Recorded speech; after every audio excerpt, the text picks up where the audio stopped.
continuances and a withdrawal. Okie dokie.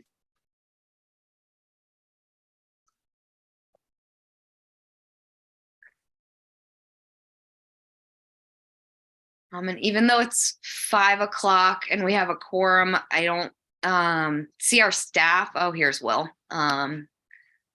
getting on. So we'll begin in just a moment.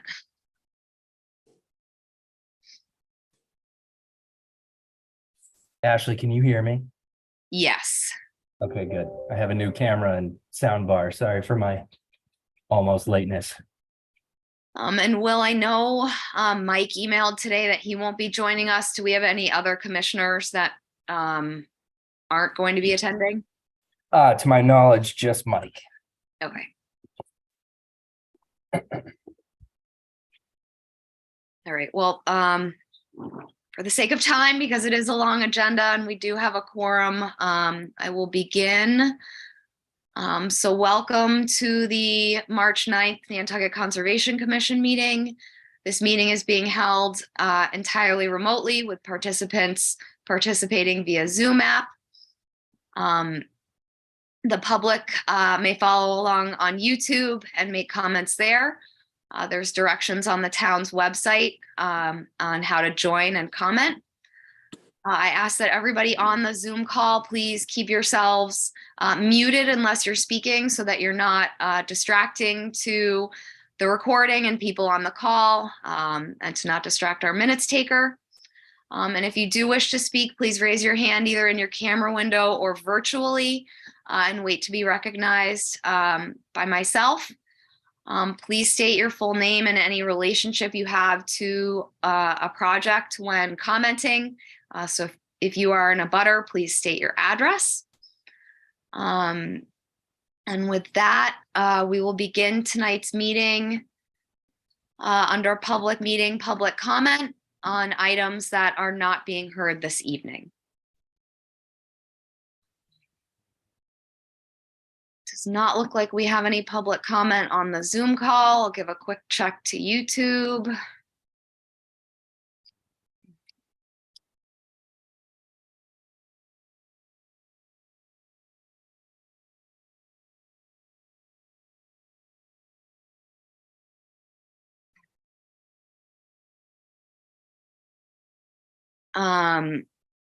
So Burton Balkine comments, if it's not on the agenda, he'd like to get an update on the state of the geotubes.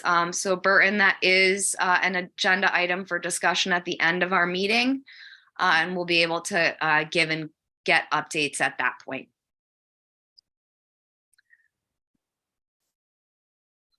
All right, so with that, the following items tonight are continued. Under notices of intent, we have Nantucket Boathouse LLC at 2 and 6 Easton Street, continued until April 6th.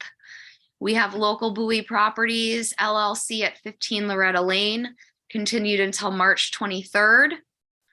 And we have 30 North Beach Street LLC at 30 North Beach Street, continued also until March 23rd.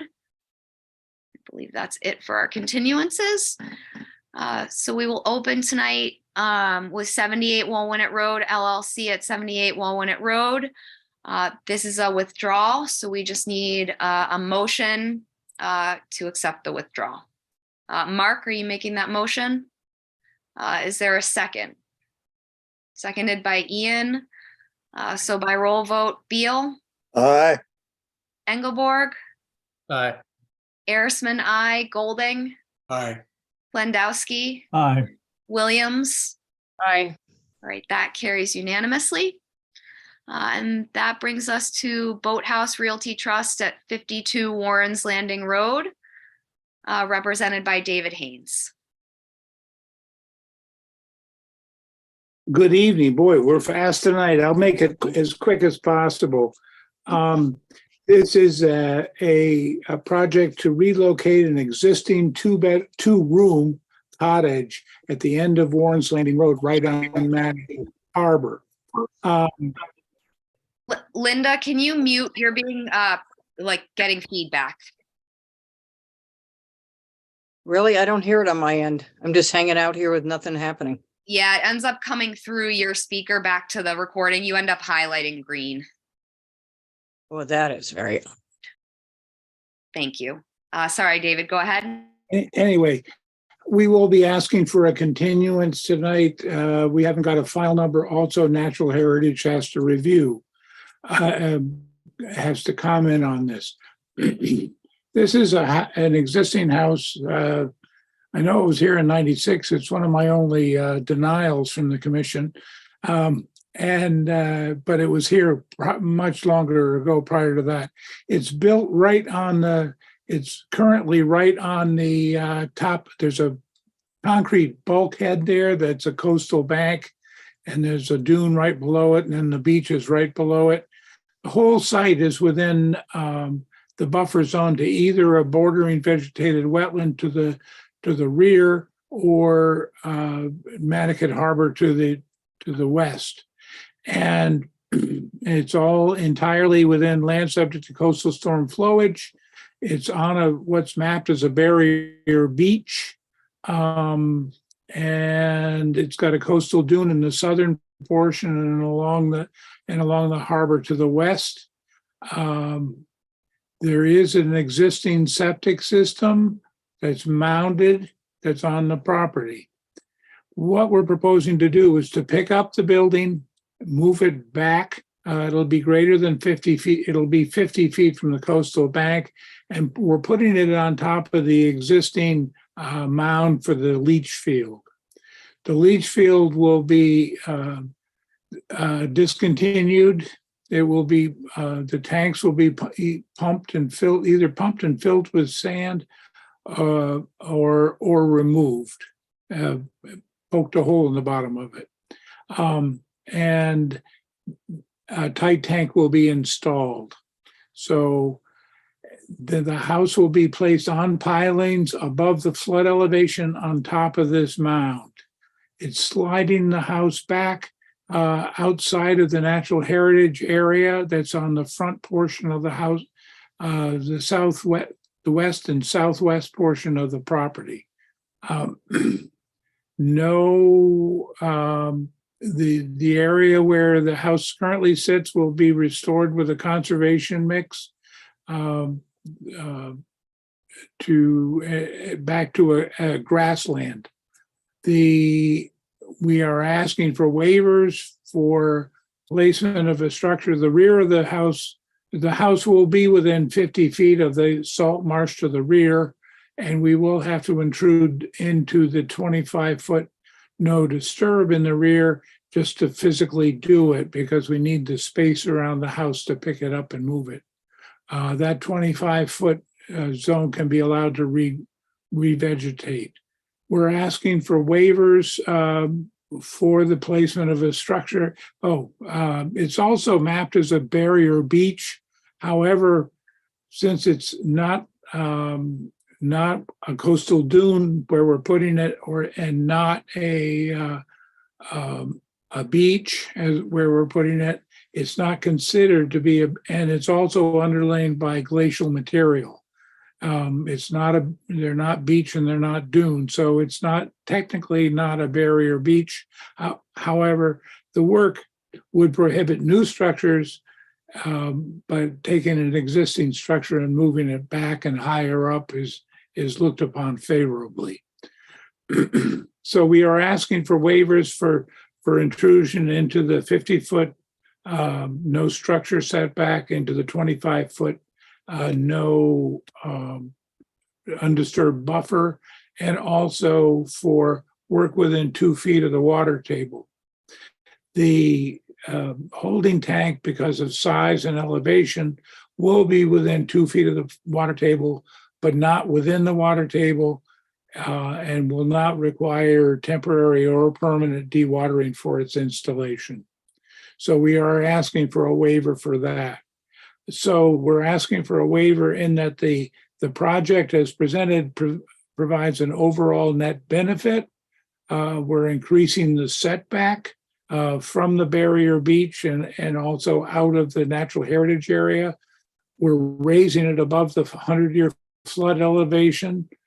and we're eliminating the septic system and replacing it with a holding tank. So we're improving water quality. So we're improving water quality, wildlife habitat, and maximizing setbacks. Again, we do need to wait for natural heritage, and we have not received a file number. So I will turn it over to the commission for any questions they have, and we will ask for a continuance. Thank you, David. And I realize I made a mistake in the agenda, so we will go back after we hear this. Any questions or comments from commissioners? Mark? Thank you, Ashley. David, what's the rate of that non-bank, non-beach, whatever you want to call it? What's the erosion rate? You know, I didn't look that up. It's been stable for 20 years. I know that because it hasn't eroded back any farther than where it was. And so it's because of that cuspate beach system in there, the heel points eroding and maintaining this pretty well. I will check that out. I will check the number out for you. Follow up, please, Ashley. David, if it's stable, why are you moving it? Well, it's right on top of the coastal bank. It's within a natural heritage area. It's within the flood zone. We're trying to get it up and out of the flood zone. We're putting it on the only rise on the property, which is the old mound for the leach field. Thank you. Seth, I see your hand up. Thank you, Madam Chair. I know we're supposed to consider one project at a time, but the owner of this property recently came before us for a permit to place sand over that coastal bank, that wall, and vegetate it.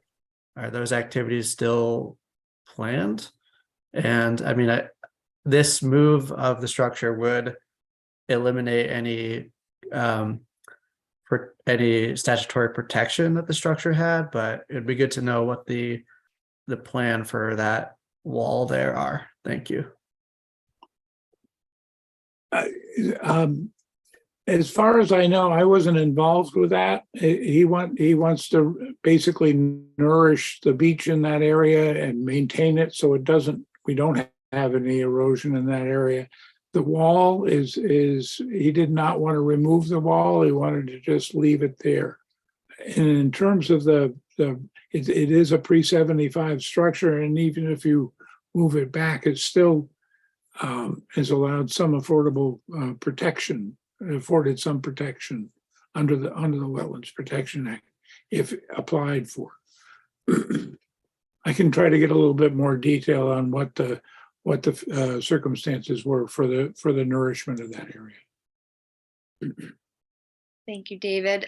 Any other questions or comments from commissioners?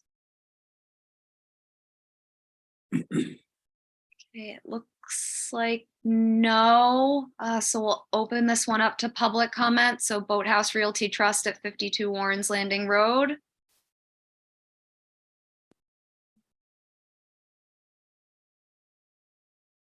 Does not appear that we have any public comment at this time. So David, would you like to continue until our next meeting? Yes, please. Okay, so we will continue then until March 23rd.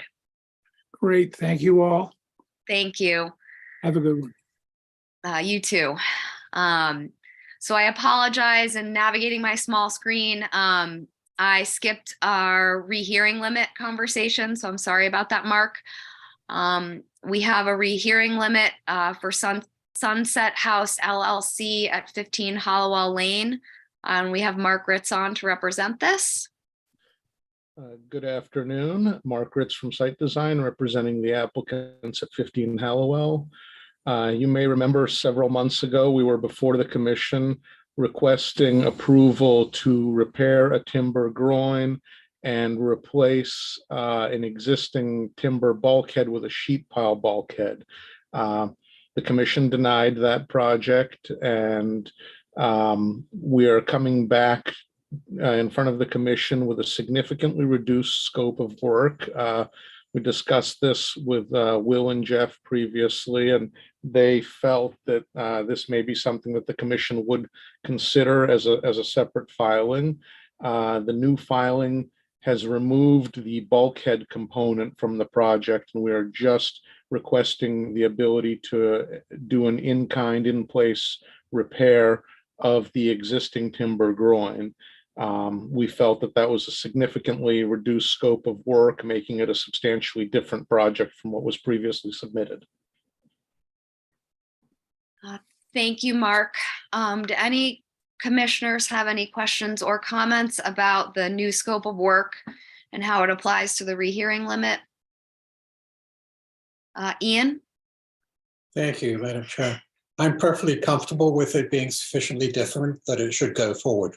Thank you. Thank you, Ian. Seth, I saw your hand go up. Yes, thank you, Madam Chair. And thank you to the applicants for their submission.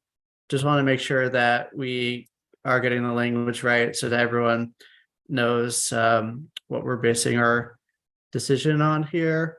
So the language in our bylaw talks about specific and material changes in the circumstances upon which the previous unfavorable action was based, and describe such changes in the records of its proceedings. So it's not necessarily in the in the context of the application itself, it's in the context of the circumstances. So although the application is different in scope, it still does contain the same timber groin with the same language that was submitted and previously denied. I understand that it no longer contains the bulkhead, but it's essentially a 50% project of which 50% was already denied. Thank you, Madam Chair. Thank you, Seth. Yeah, I guess this is where parsing the language can get difficult. I guess similar to Ian, I think my denial was more applicable to the bulkhead portion and the lack of sufficient information about alternatives there. So without that component, I guess the circumstances on this site for me have changed enough to be able to hear this application, but I understand that the language there that Seth's talking about. Linda, I see your hand up. I agree with you and Ian. I have no problems rehearing it. Okay. Ian? Yes, Madam Chair, if I can address Seth through you. So Seth, is there any way that you would be comfortable with a slight redrafting of the application, or a way that you feel this would fit within our regulations? Thank you, Madam Chair. Thank you, Ian. Seth, do you have any ideas there? Apart from probably everyone's assumptions, I actually haven't said that I don't feel comfortable with the process moving forward. I just want to make sure that we are clear on what the decision we're basing our rehearing limit is upon. I think that I'm relatively sure that I'm going to be outvoted by my fellow commissioners if I voice for not rehearing this permit application anyways. So I think I will get some of my major concerns out when we proceed to notice of intent. Okay. Well, if there are no other questions or comments, I believe we need to make a motion to allow this to proceed, essentially saying that we believe that, again, it can go forward based on different circumstances of this application. Would somebody like to make that motion? Ian? I just have one more question Yep. through you, if I may, to King Solomon Engelberg, because I felt that was very Solomonic, and I'm still not quite sure where you stand. In other words, if, obviously, I would prefer that this was unanimous. And so I was wondering if there was a way that we could make a resolution that would incorporate your concerns. Thank you, Madam Chair. Thank you, Ian. Yeah, I mean, my opinion is that although it was recent and we probably remember a lot of the context in the prior application related to the bulkhead, I at the time had voiced significant concerns about the groins in place as well, and had based part of my decision to deny the permit on the groins as well. So for me, I feel that the project related to the groin is the same as it was related to the groin before, and as written with no changes, there's nothing that has swayed me to now be in support of the groin when the exact same language, copy and paste language from the other application was submitted. So that's just how I feel. Thank you. Thank you, Seth. And I'm glad you're voicing these concerns. They're important for us to all hear and think about. Mark, I saw your hand up. Yes, thank you. I'm comfortable with the rehearing. I think it is a substantive change from the steel to wood, but there's no assurance it'll be approved. So I'm happy to have the hearing. I still have some concerns about part of the application, which will come out during the hearing. Thank you. Thank you, Mark. If there's no other questions or comments, would somebody like to make a motion? Mark? Oh, you're muted. Sorry, I'll move to rehear the application. I'll second it. All right, seconded by Linda. So by roll vote, Beal, Aye. Engelborg, Opposed? Arisman, I, Golding, Aye. Plandowski, Aye. Williams. Aye. All right, that carries with Commissioner Engelborg opposed. Thank you. Thank you. And thank you, everybody, for participating in that. We don't hear rehearing limits all that often. And I apologize for jumping around in the agenda. So now we're going to go back to notices of intent. And we have Sunset House LLC at 15 Hollowell Lane. Mark Ritz, I know we have you on. Dan Bailey's also listed. I'm not sure if he's on as well. Yes, good afternoon. Mark Ritz from Site Design, joined by Dan Bailey, and we're both representing the applicants at 15 Hallowell. And as we've discussed this a fair bit, we had filed a previous application proposing a repair of the existing timber groin and a reconstruction of the timber bulkhead with a sheet pile bulkhead. In the previous filing, we're back before the commission with a revised project. We have eliminated the bulkhead component of the project. We are now just requesting an in-kind repair of the existing timber groin, which some of the piles are starting to rot and some of the cross-member boards are just undergoing, damage and wear from being in the surf zone. We feel, and Mr. Bailey will probably chime in on this at some point, we feel that the existing structure has been on the subject property since the mid to late 1950s. We feel that this qualifies the structure as a pre-existing use. We feel that the bylaw permits us to maintain the structure as an in-kind maintenance, no expansion, no increase in impacts, no substantial changes. We feel that the grandfathering provision allows us to do that work.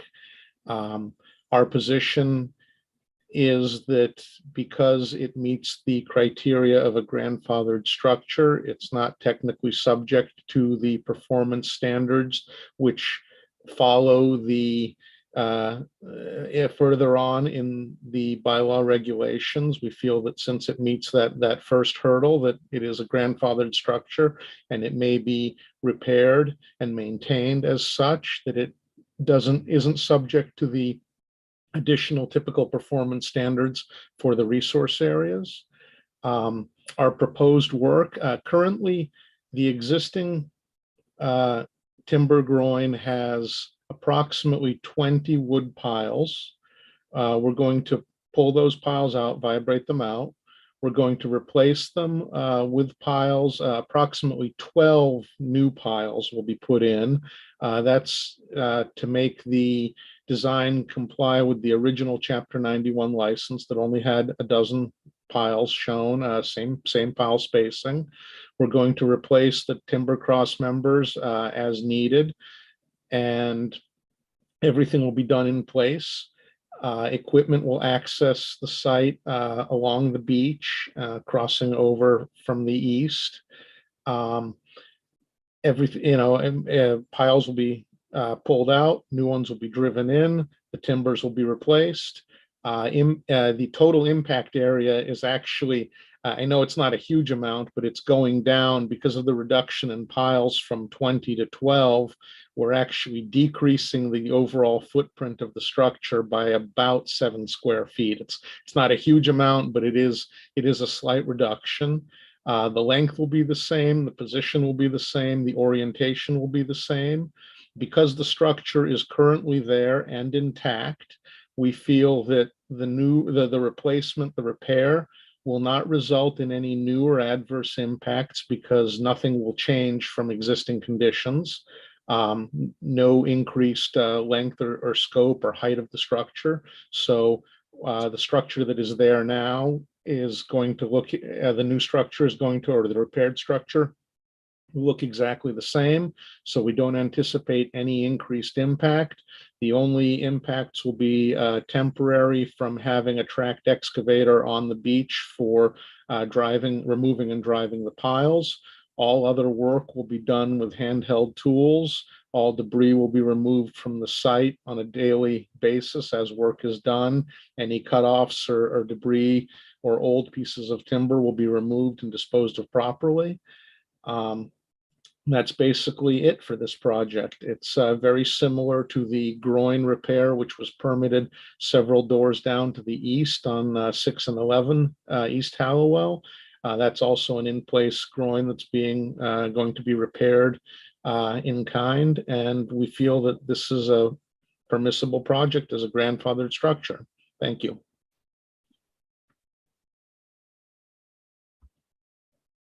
Thank you, Mark. Are there any questions or comments from commissioners? Seth? Thank you, Madam Chair. Many of you have heard me talk about this before, but unfortunately, because this is a new application, I have to say my thoughts again. I will try to be brief. The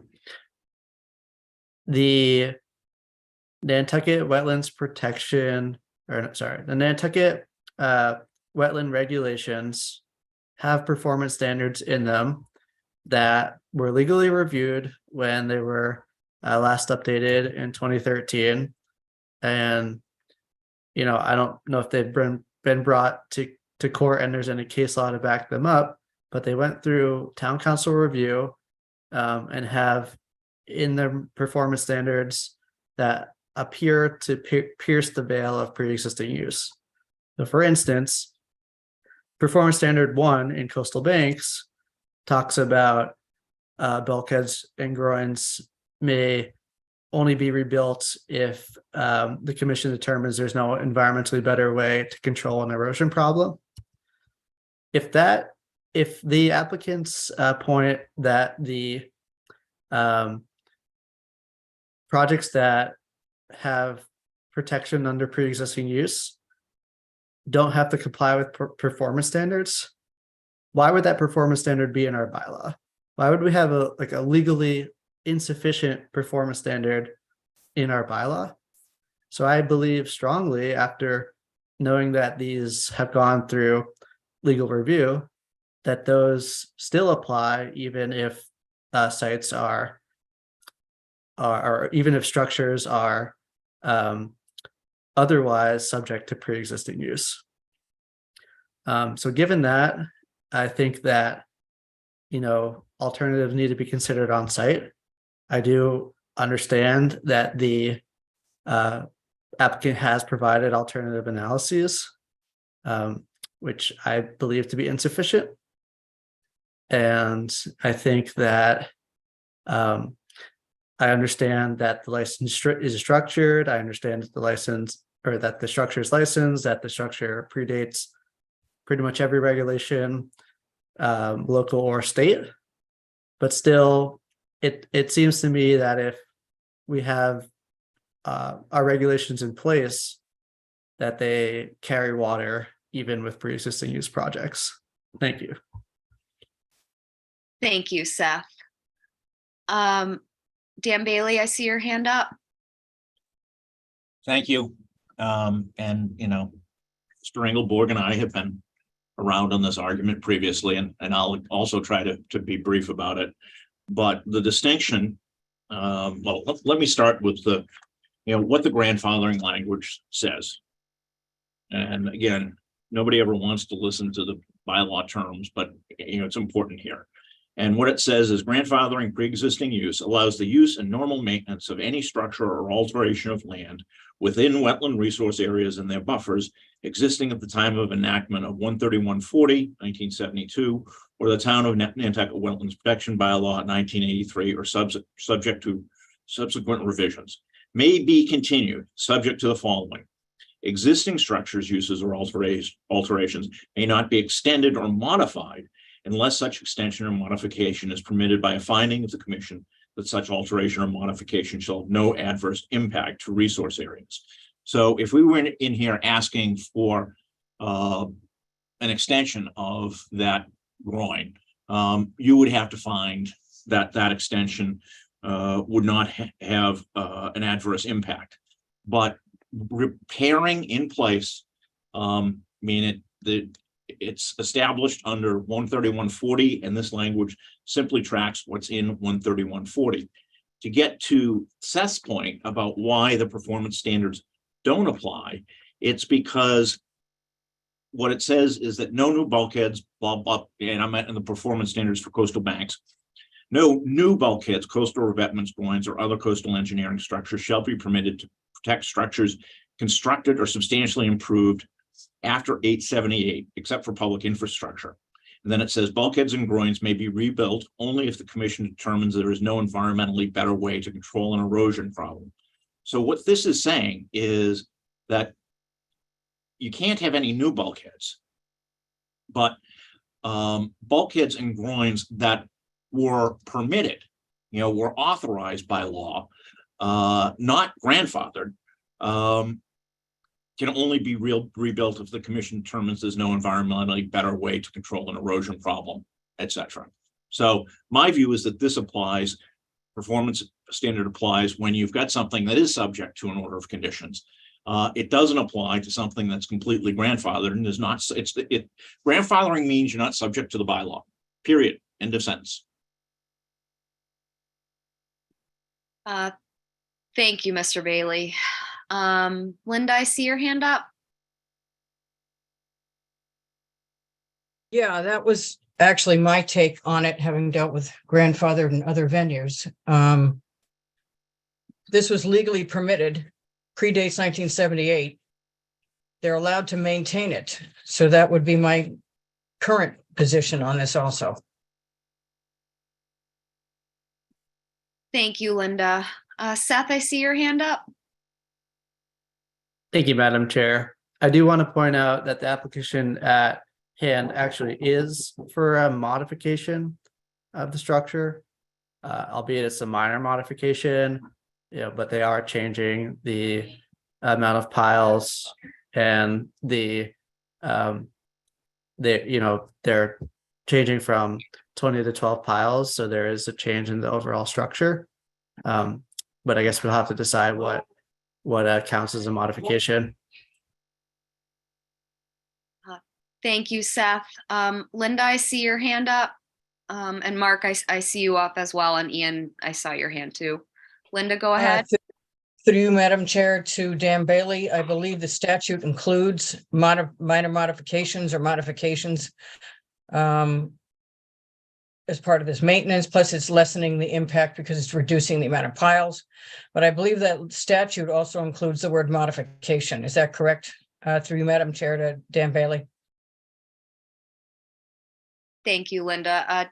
Dan Bailey. Sure. I mean, what your regs say is allows use normal maintenance, blah, blah, blah, blah, blah. And then it says existing structures, uses, and alterations may not be extended and or modified unless such extension or modification is permitted by a finding of the commission that such alteration or modification shall have no adverse impact. I think that's where I was headed. The intent there is that something that's modified that is modified in a substantially different way or a substantially different manner, but not necessarily made larger, is the type of thing that would require the commission to make a finding no adverse impact. I mean, here, we've got a groin, we're actually making it smaller, we're reducing the impacts from the existing groin. I'd say that that's not really what the extension or modification is intended to get at. Okay. I think everybody could read that, slightly differently as a modification's a modification. And that's something the commission needs to kind of discuss and parse out. I know I also see it's that last sentence about the commission finding no environmentally better ways that I think gets me with the alternatives analysis, even though it's a pre-existing structure, just making sure that the alternatives analysis is there so that we can say there's no other environmentally friendly way. And I realize I'm paraphrasing there, but I do see that piece. Mark Beal, I see your hand up. Ian's hand had been up, and Mark Ritz had also been up. Mark, do you want to reply before commissioners continue to comment? Or Mark Ritz, sorry. Just very quickly, I mean, our intent clearly with the reduction in piles was to reduce the impacts. And if we start discussing in detail whether that constitutes a modification or not, we could always put back the number of piles that are currently there. Thank you. Ian, I'll go to you. Thank you, Madam Chair. So I guess I have several questions. And first of all, through you to either Dan or Mark Ritz, that the original license that you show on page 45, I think license number 6717, one of the conditions is that it says that the timber groin may be built extending into tidewater a distance of 32 feet from the main high water line at about the westerly property line of the license. Now, when I was out there last October 6th, I have photographs that show at high tide that the rack line to the west of the structure is considerably further inland than where the tide line is, or where the high tide line was within the area bound within the property. And so I guess I have a twofold question here. First of all, I would have thought that now if you measure and I notice on the final page of your application that you have the mean high tide line shown on the in the applicant's area, but you don't show it to the west, because I would say it's at a very different position in relation to the groin.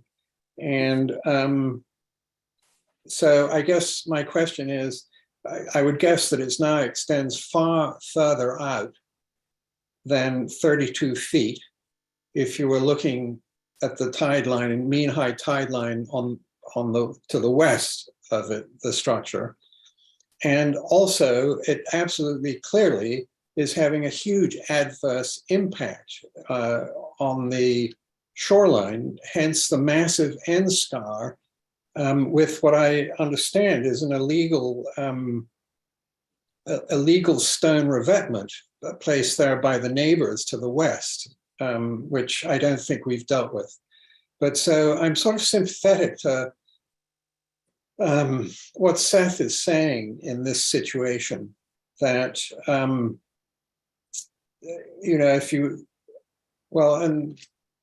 so that's my initial observation. Thank you, Madam Chair. Thank you, Ian. Mark Beal, your hand had been up, and then Linda, I'll go to you. Yes, thank you, Madam Chair. I'm troubled by one aspect of this application with reading the section 202B, section 2, which we've been quoting here. It says bulkheads may be rebuilt only if the commission determines there is no environmentally better way to control an erosion problem. Well, I think there is an erosion problem, as Ian just pointed out, and I'm very troubled by the not even minor end scouring, it's major end scouring on the western side of this bulkhead. And I think there must be a better environmentally sound way to handle this than rebuilding the groin and making it continue the what's considered a pretty healthy erosion problem that this groin and this bulkhead is creating. Thank you. Thank you, Mark. I worked a really long day today, so I know that I'm not going to sound as articulate as I want, but we do need to be careful just making distinctions between the groins and the bulkhead as they're applying for the groins here. And I don't know that end scour applies to that. I believe like you end up with sand starvation on one side of a groin, and that's kind of the way they function. They trap for that property and then kind of starve on the other property. And I think that's what you guys are seeing. I just want to make sure that's what you're talking about. So, yes, Ian? so that is exactly what I'm talking about, Ashley. And so I don't know whether if a permit was approved that they could be asked to put sand in, because clearly, as Mark said, that is what is happening. There's sand starvation there. And I would like to see that reduced if possible. I mean, that's part of our purview. So thank you. And Linda, thank you for letting me jump in ahead of you. Yes. All right, Linda, thank you. Go ahead. Just I find this discussion really fascinating to me, but just from a practical point of view, what's the alternative? To let this continue to disintegrate, or allow them to modify it and maintain it and reduce the impact by size? That's pretty much what it falls down to me. I understand all the discussion about scouring, et cetera, but I'm looking at this from a practical point of view. What's the alternative? I mean, letting it disintegrate or rebuild it, reduce the impact, and let them go. That's pretty much in a nutshell, black and white to me. I understand all the other arguments, but that's pretty much where I am. Thank you, Linda. Seth, I saw your hand go up, and then Margaret's, I see you as well. Thank you, Madam Chair. So I'm not going to rehash the legal side of things. The applicant is strongly convinced that no bylaw applies. Other people have other opinions. So if they're right, then none of our conversation right now is really relevant at all. But if they're wrong, I think that some of the suggestions that have been made to the table today are great. Like Ian's suggestion of requiring them to provide sand mitigation for that groin could be an excellent way to be environmentally more friendly. You're still retaining the structure in place, but the point of groins, as the chair has said, is to trap seasonally at least sand within a fixed location and retain it at that location, which does cause starvation of downdrift beaches. So if there are ways to mitigate for that, then that would be great. I still think we're not going to hit the crux of the argument of whether they're legally required to do that or not without a legal opinion or a case law. But if they are required to do that, I would love to see sand mitigation requirement. Thank you, Seth. And I think we put in that request for that legal question forever ago, and it's like circling. So maybe we could push town council again, as this is a recurring question now. That I am concerned that they haven't weighed in on. Both Mark Ritz and Dan Daly had raised their hands. I don't know if one of you would rather go first. Let Mark go first. Okay, so Mark Ritz, go ahead.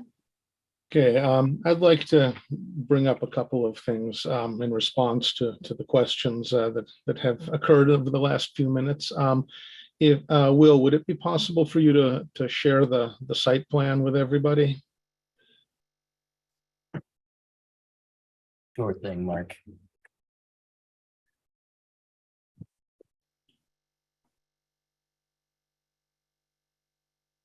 And if you could zoom us in a little bit on the seaward half of the proposed groin repair, please.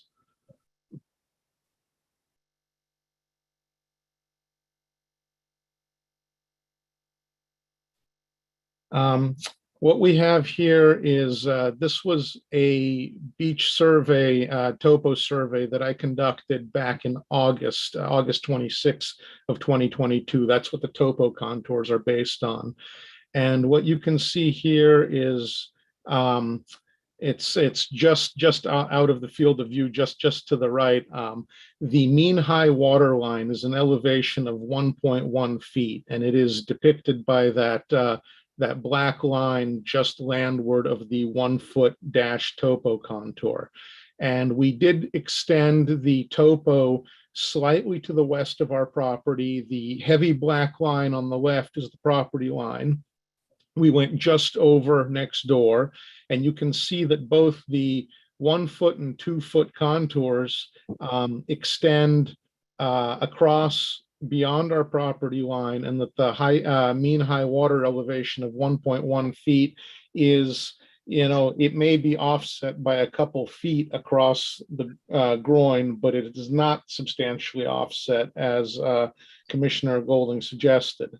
I would also like to add that on the previous filing, we conducted a DEP site walk for that appeal in the late fall sometime. I forget the exact date, but at the time we were out there, it was possible to walk seaward of the existing groin, and the beach was about the same on both sides of the groin. I would like to postulate a slightly different theory to what we're seeing on the property to the west. There is a bank backing this.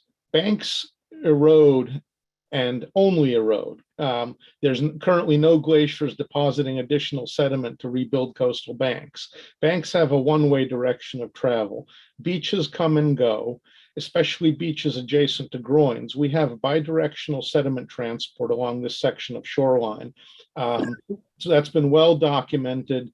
We have, winds from the northeast that move sand to the west, winds from the northwest that move sand to the east. If you look at this overall groin field, which is comprised of 7 groins, you can see that the groins are all filled on the beach side pretty well to entrapment capacity. What you're seeing in erosion of the bank, we're looking at a property which is one of several properties protected by field of 7 groins that have been in place since the mid-1950s. To our west is a property that has not been protected for all that time. The fact that the bank is cut further back, and I will note that the bank is nearly linear east-west along the front, the seaward side of that property. It doesn't cut back significantly. That's more visible in aerial photos than it is on this plan, because we're not showing the bank on, much beyond our property. But if you look, about a half mile, 3/4 of a mile to the west, the bank has cut back in a fairly regular, uniform, linear fashion, all oriented about the same way.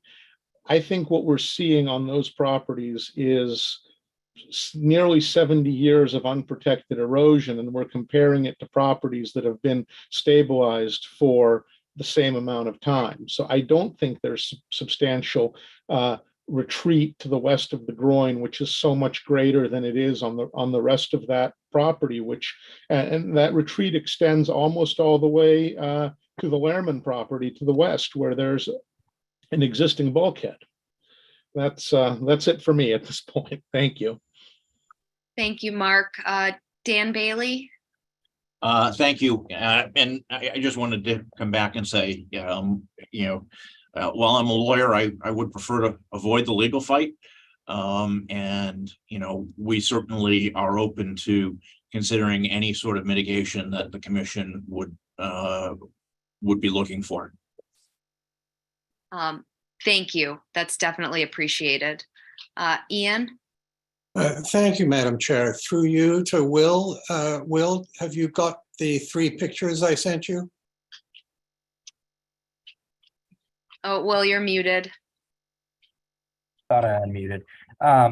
Just pulling them up now, and Thanks. while I'm unmuted, just in case I missed it, we don't have a DEP number for this filing, correct? Anybody?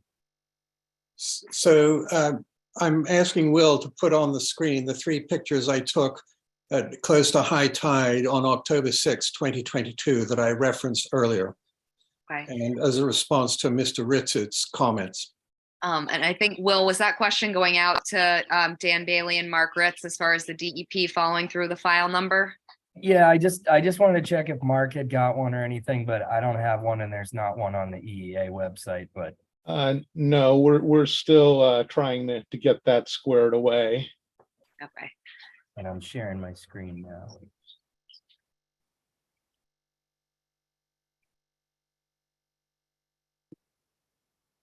Thank you. So that's a picture taken from the groin that we're talking about to the west, looking at the groin to the east. And then that is the picture of the end scar to the west and where the water is. And then the third picture is, oh, dear me. So that's a picture of the rickrack, and but I apparently didn't include the fourth picture that shows the difference in the water level between the two groins, because it's significant. So and it shows how much further the tide line is to the west of this property than it is within the two groins that define this property. So I apologize for mixing up the photographs. And I don't know whether it's worthwhile sending the extra one or not, but I think it makes my point. Maybe, Ian, it sounds like we'll be continuing this one without a file number. So Okay. certainly it can get posted with the next packet for discussion. Thank you. Thank you. Mark Ritz? Yeah, I mean, those photos do show an offset beach. I just looked up the date of our DEP site walk. It was actually January 12th this year. So at that point, when we looked at the beach, there was considerably more sand on the western side. It really depends, kind of on what the last wave event was, what direction the waves were coming from. We have a lot of variability here. I can, we can produce a number of photos that show a condition. And again, the topo survey we did back in August shows a condition where the beach isn't significantly offset. Because of the bidirectional transport, the regime varies highly from season to season. So just wanted to put that out there. Thank you. Thank you, Mark. Those dynamic beaches never staying in one place for us. Any other questions, comments, concerns from commissioners before I open it up to the public? All right, it looks like no. So we'll open up Sunset House LLC at 15 Hollowell Lane for public comment.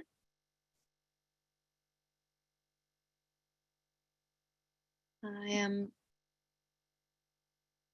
not seeing any public comment on the call. I'm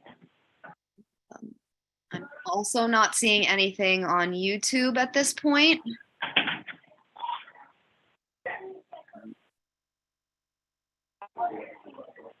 I'm not quite sure what's happening there. Okay, so at this point, if there are no other questions or comments from commissioners, and again, I don't see any public comment, this will need to oh, Ian? Well, thank you. I don't want to drive the subject into the ground, but Will, would you show that additional picture? Just because it shows, my comment about where you draw the mean high tide line, it clearly makes a significant difference. If you can show it. And Mark, I take your point, Mark, about how it fluctuates. But you can see the difference there.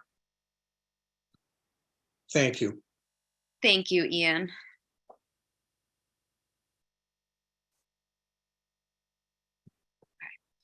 Okay. Give YouTube another check. So at this point, we will need to continue for lack of a file number. Would you guys like to continue until our next meeting, which is March 23rd? Please. That's fine. Okay. So Sunset House LLC will continue until March 23rd. Thank you. Thank you. And that brings us to Ripley Revocable Trust at 92 Washington Street. And I believe we have Leo Azadorian on for this one. Yes, you do. Can you hear me fine? We can hear you, yes. Okay. Let me give you a little history of this property, because we've been before the commission and received numerous orders of conditions over the years. Obviously, back in 2008, we got permission to build probably the last pier that was ever constructed or will be constructed on Nantucket. And then 2016, we were in before the commission and received permission to construct the garage and renovate the house that was there along with the shed. Back in 2019, we were before you with, from the previous owner of this property, for a house similar to this. But the notice was filed in December of 2019. The order of conditions was issued back in February of 2020. And then we all know what happened the next month. We were just really tied up with COVID, and we were in the process of getting a Chapter 91 license, and things just got bogged down, and we got a new owner on the property. The house is similar. The landscaping is different. We did pull the house back a little bit more from the coastal bank. The house will be constructed on concrete piles supported by helical anchors beneath them. The landscaping is minimal compared to what was previously approved. We're showing, the landscape architect is showing Goshen Scheist pavers, and we worked with them on making sure that the pavers were permeable between them. If you look at the details of the application that we filed, they vary between 4 and 6 inches between them with a sandy soil to allow infiltration into the ground below it. So we feel that it's not an impervious surface. When we referred them, we already have approval from the HDC, and surprisingly, the HDC had a lot of questions about stormwater, and I did provide a letter to the HDC stating that the landscape islands on the north and south side of the property would handle any stormwater runoff.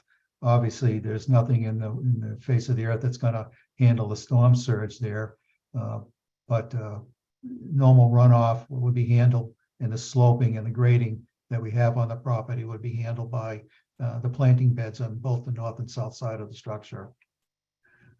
Again, the landscaping was kept to a minimum than previously approved. The structure is the same, and the structure itself has breakaway panels on the front side and the rear to allow floodwaters to go through. And the finished first floor elevation is above the flood elevation out there. It's proposed to be the 10.32 feet. That's pretty much it. If you have any questions, I'd be happy to answer them at this point in time. Oh, one other thing I'd like to bring up. This notice also was for the proposed stairs. We have public access issue because this has been in front of Division of Waterways. It's been kind of sitting in limbo for quite a while because of COVID, but they required us to show a public access footpath down to the beach. We did look at putting an ADA ramp in there, but unfortunately the pier and where the ADA ramp had to go, the pier was actually in the way. And it was discussed with Division of Waterways that just to the south at the Great Harbor Yacht Club, there is an ADA ramp down to the beach about 50 feet away. And they seem to be, amenable to just allowing these stairs to go in. Get some measurements, and we probably need 4 steps to get down to the sand, to the beach itself. So there's also a public access footpath from Washington Street to the beach itself. And that's the reason for those proposed stairs. The stairs, what we've been doing is trying to make them seasonal. They get ripped off. All the stairs in those areas, the pier to the north on 90 Washington Street, and these stairs as well are usually taken off come the fall and put back on in the spring, only because the nor'easter comes in there, and every year they have to be rebuilt. So we've been taking the stairs out of there for that purpose. You can at low tide and even at high tide walk underneath that existing pier, so their access isn't impeded by the lack of the stairs. Thank you, Leo.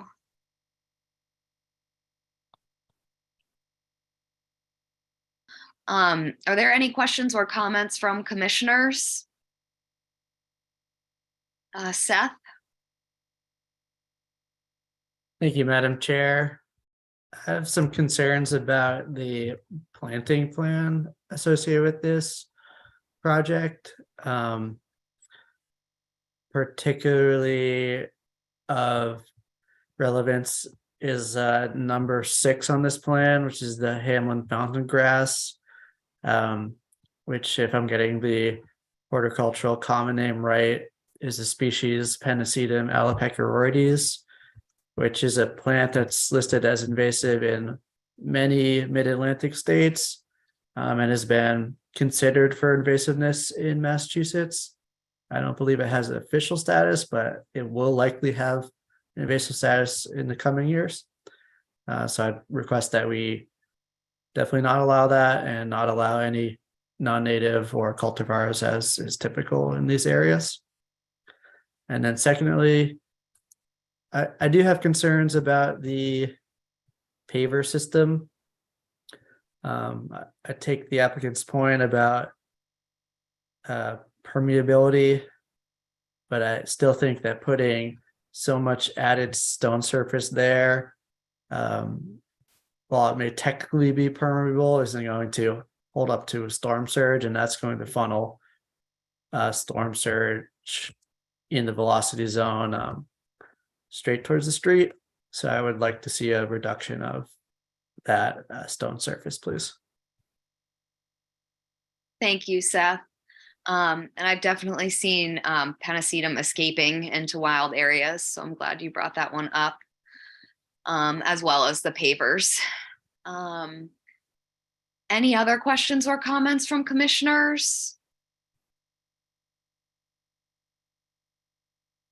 Okay, looks like no. Oh, Mark Beal.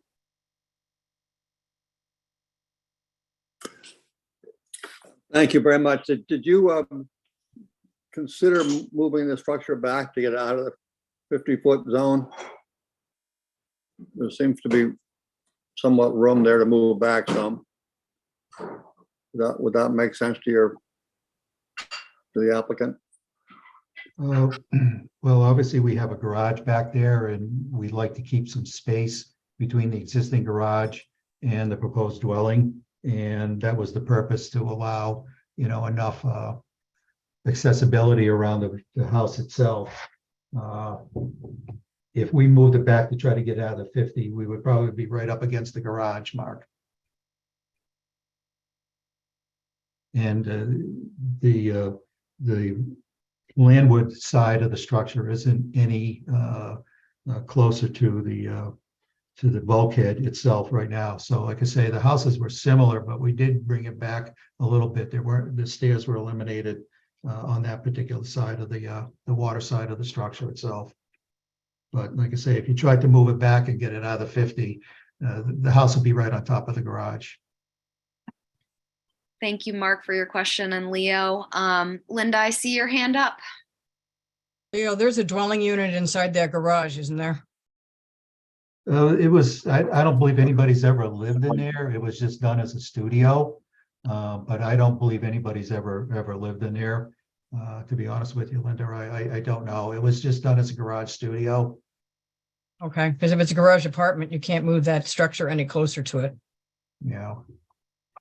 It was done as a studio, I believe, originally when it was built. It's been 7-8 years, and I don't recall what the floor plan looked like, but I do remember, I think we called it a garage studio. Obviously a studio, somebody could live in it, but I don't believe anybody's ever lived in the upstairs portion of that garage. Thank you. Thank you. Any other questions or comments? Leo, would you be amenable, or would your client be amenable to reducing the amount of landscape pavers? I believe so. I think it can be reduced down. Okay. All right, if there's I was going to say, did you have a percentage in mind to give us some guidance? Seth, do you, is there a threshold that you would be interested in, since you kind of brought up that point?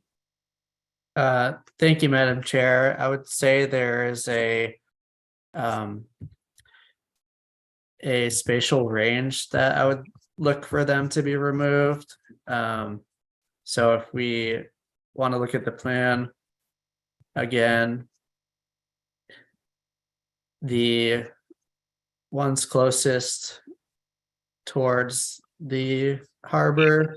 I think Willa is trying to pull it up for us. Right, I'll wait for a second. There we go. Will, can you zoom in on where the velocity zone line is?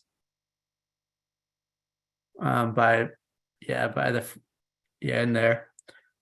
So I would definitely want to see, I take it that there's a 25-foot setback, and then the dark bold dashed line, that's the velocity zone, end of the velocity zone. Is that correct?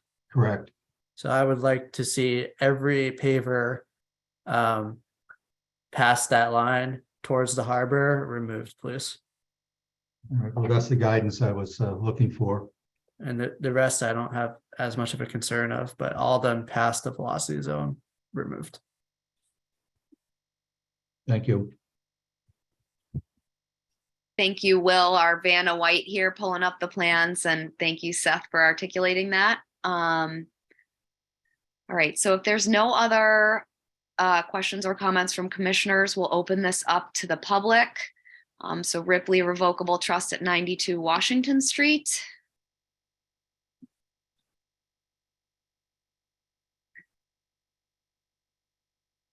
Does not appear we have any comments on the call. It also does not look like we have comments on YouTube.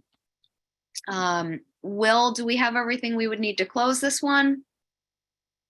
Yes, we do. Leo, would you like to close? Yes, I would. Is there a motion to close?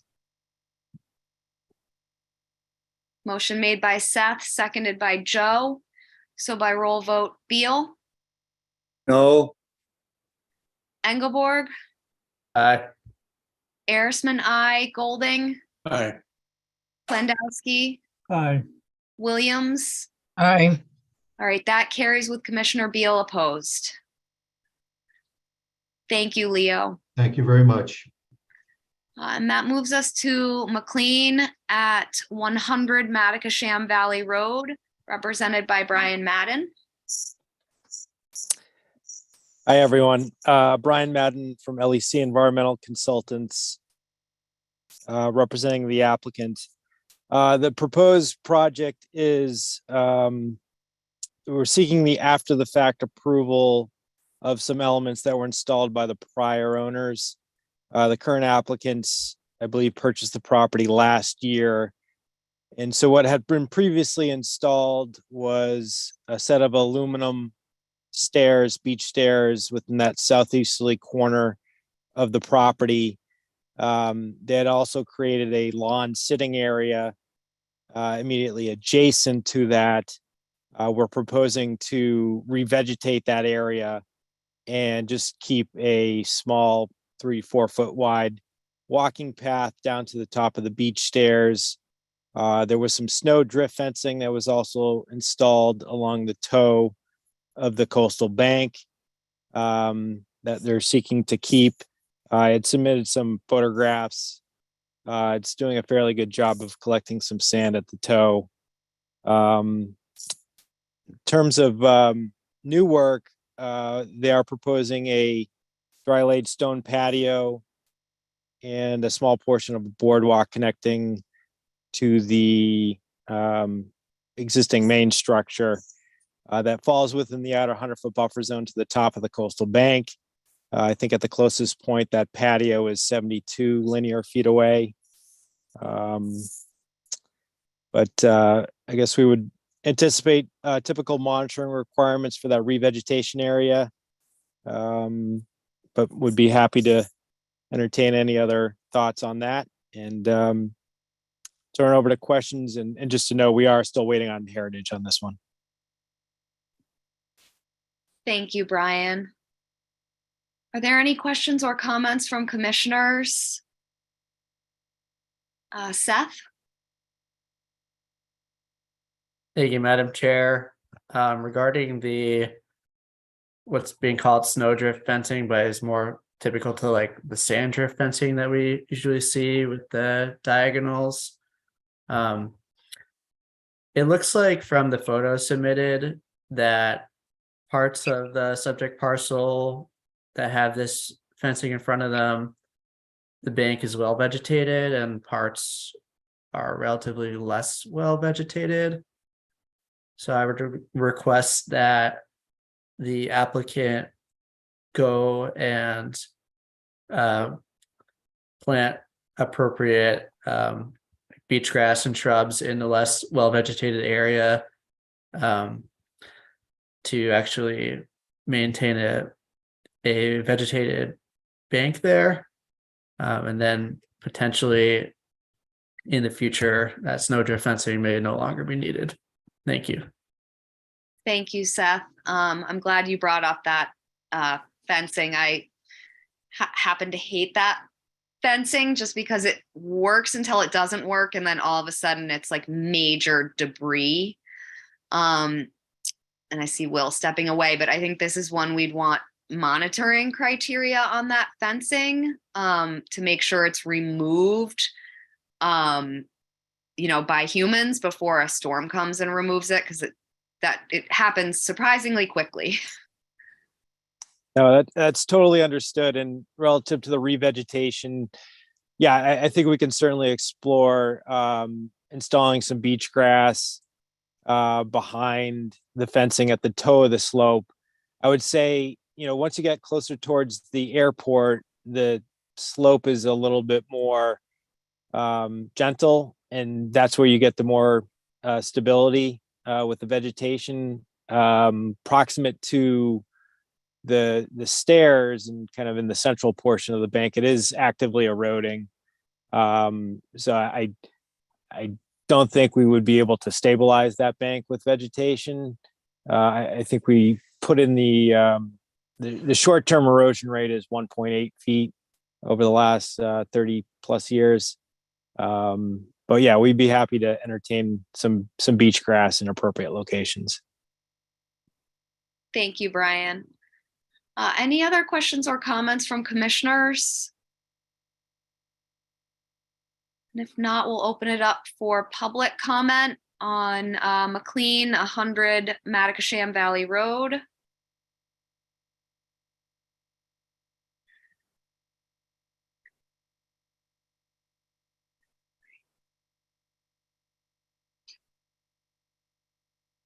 Okay, so I do not see any public comment here. So Brian, would you like to continue 2 weeks as we wait for Heritage? Yes, please. Okay, so this will continue until March 23rd. Thanks so much. Thank you. And that brings us to Eloise Nominee Trust at 1 and 5 Sandy Drive, also represented by Brian Madden. Thanks so much, Brian Madden, for the record, representing the applicants. These two parcels are located at the corner of Sandy Drive and Hulbert Ave, located within the flood zone. Elevation 9 in this location. There's also an isolated vegetated wetland just immediately south along the property line, and then a bordering vegetated wetland system that goes further off site. And then there's this same contiguous BVW is located to the southeast, as we've represented on the site plan. The proposed project involves construction of a new single-family dwelling. The dwelling itself is located outside the 100-foot buffer zone to those vegetated wetlands. It's being designed in compliance with state and local building requirements. It's on a crawl space foundation with flood vents. The first floor elevation is set at 10.2, so above that flood zone elevation of 9.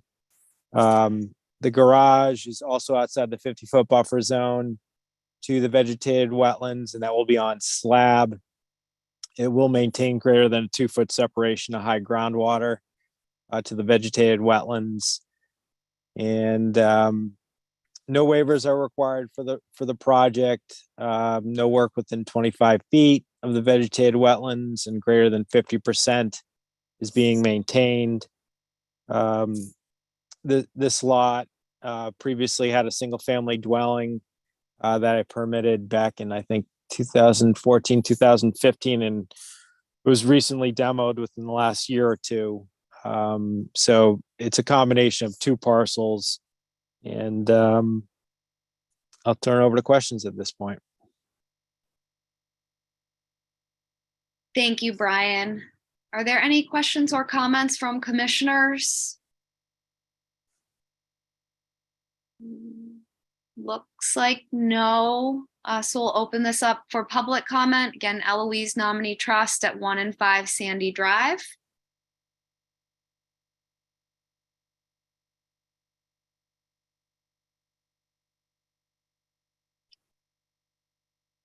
Okay, it does not appear that we have any public comment at this point.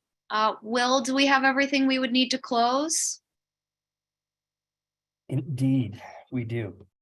Brian, would you like to close? Please. Is there a motion to close? I'll give the motion to Mark, the second to Seth. So by roll vote, Beal, Aye. Engelborg, Aye. Arisman, aye, Golding, Aye.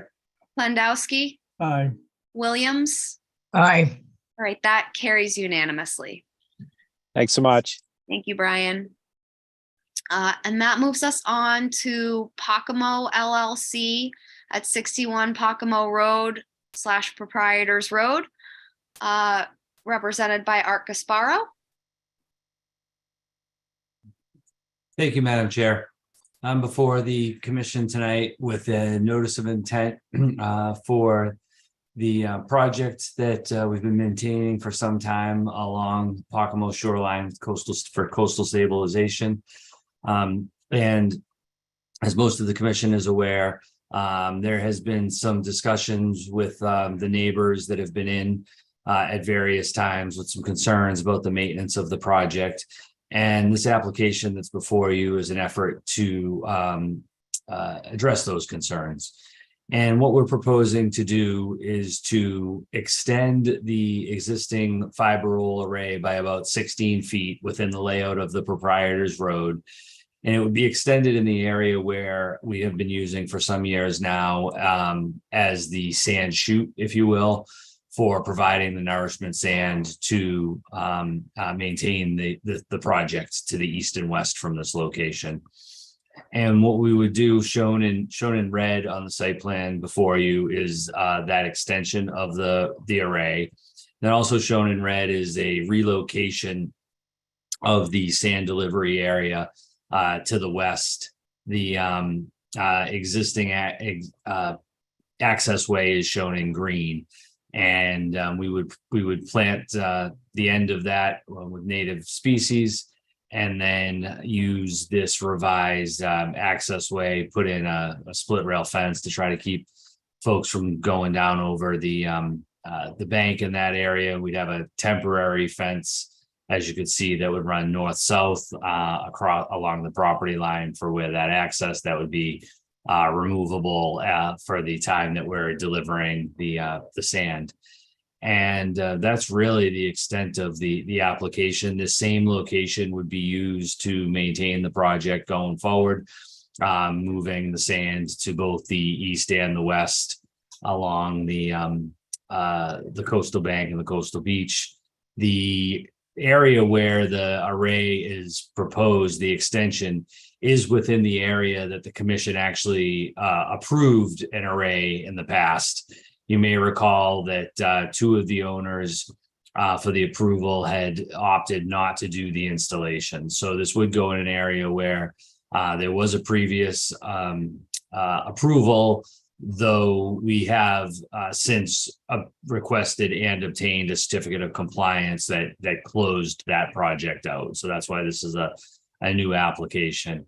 And we are hopeful that the commission would agree that this small extension and these revisions to the access way would not have an adverse impact on the interest protected by the commission. We would continue to maintain the project and monitor it in the same responsible manner that we've been doing for some years.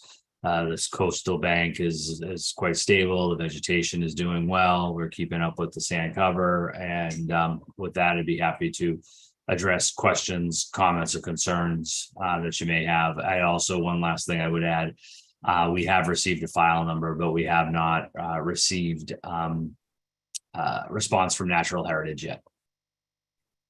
Thank you, Art.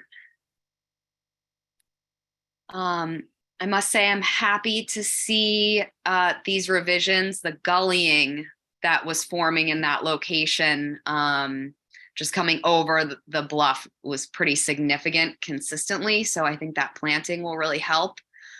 I have a question about the end of essentially like the new return you're kind of adding.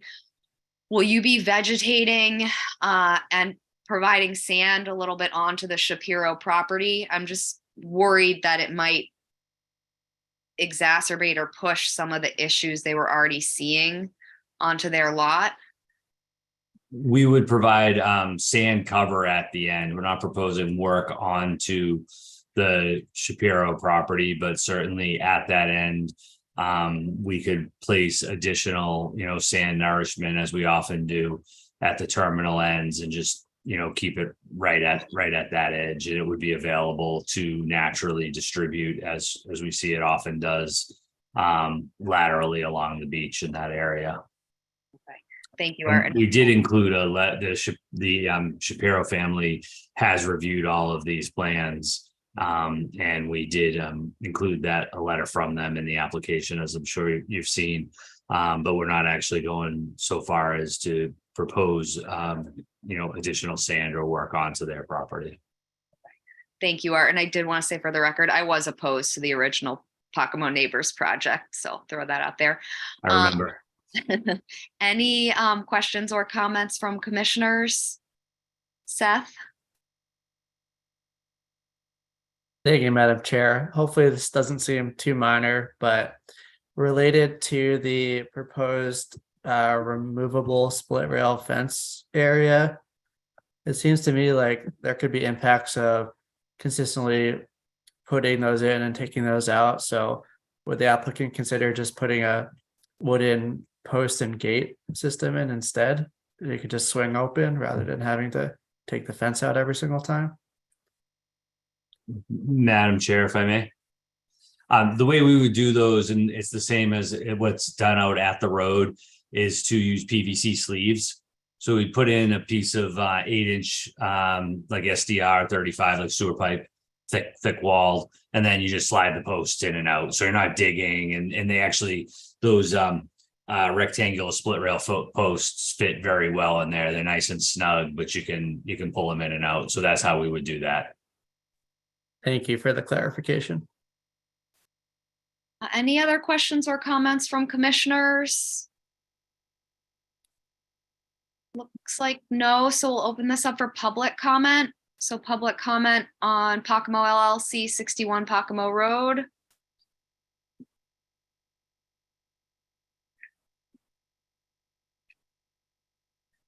Okay, I am not seeing any public comment at this point. So Art, would you like to continue for 2 weeks to wait for Heritage? Yes, please. Okay, so this will continue until March 23rd. Thank you. Thank you. And that brings us to Coburn at 5 North Beach Street. And it looks like we have Ryan Maxwell on for this one. Yep. Thank you. For the record, Ryan Maxwell with Bracken Engineering. This notice of intent is for the demolition of an existing dwelling and the construction of a new dwelling within land subject to coastal storm flowage. This property falls in an AE flood zone to elevation 7. The new structure will be constructed on a crawl space foundation with flood vents and elevated up above the flood zone. We're also going to have new utility connections, and the existing cobble drive that exits onto North Beach Street is going to be flipped to the Cornish Street side. And that's pretty much it for this. Thank you, Ryan. Are there any questions or comments from commissioners? Looks like no. So we'll open up Coburn at 5 North Beach Street for public comment.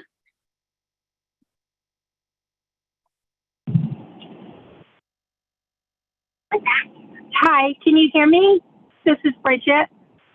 Hi, can you state your full name for the record? We can only see your phone number. Hi, sure. Bridget Petrocelli. Okay. And if you have a relationship to the project, if you're in a butter, please state that. Hi, yes, I'm in a butter. I'm across the street. And I received a notice to attend the meetings. Sorry, I'm unclear what the scope of the work is. I apologize. They're going to take the house down. And then was there anything else? Yes. Can you see the shared screen? Like when the plan is up? Yeah, unfortunately, I couldn't get on the on my phone, so I'm calling in. So is there a picture of the house? I mean, we have the plan and all of the information in our packet, so Okay. it is a new construction. Okay. So how do I get the details to that? They're posted on the Nantucket Conservation Commission website as part of our packet that we reviewed tonight. Okay. I'm sure you could also email staff in the office and they could send you the relevant information. Yeah. Okay. And when is the work commencing? Ryan, do you know when you would intend to begin? I don't. I'm not sure where this is with HDC. But aside from HDC and this, that's all that, all we need for permits before we get our buildings permit. Okay. Okay. And then go ahead. I was just wondering if you had any other questions.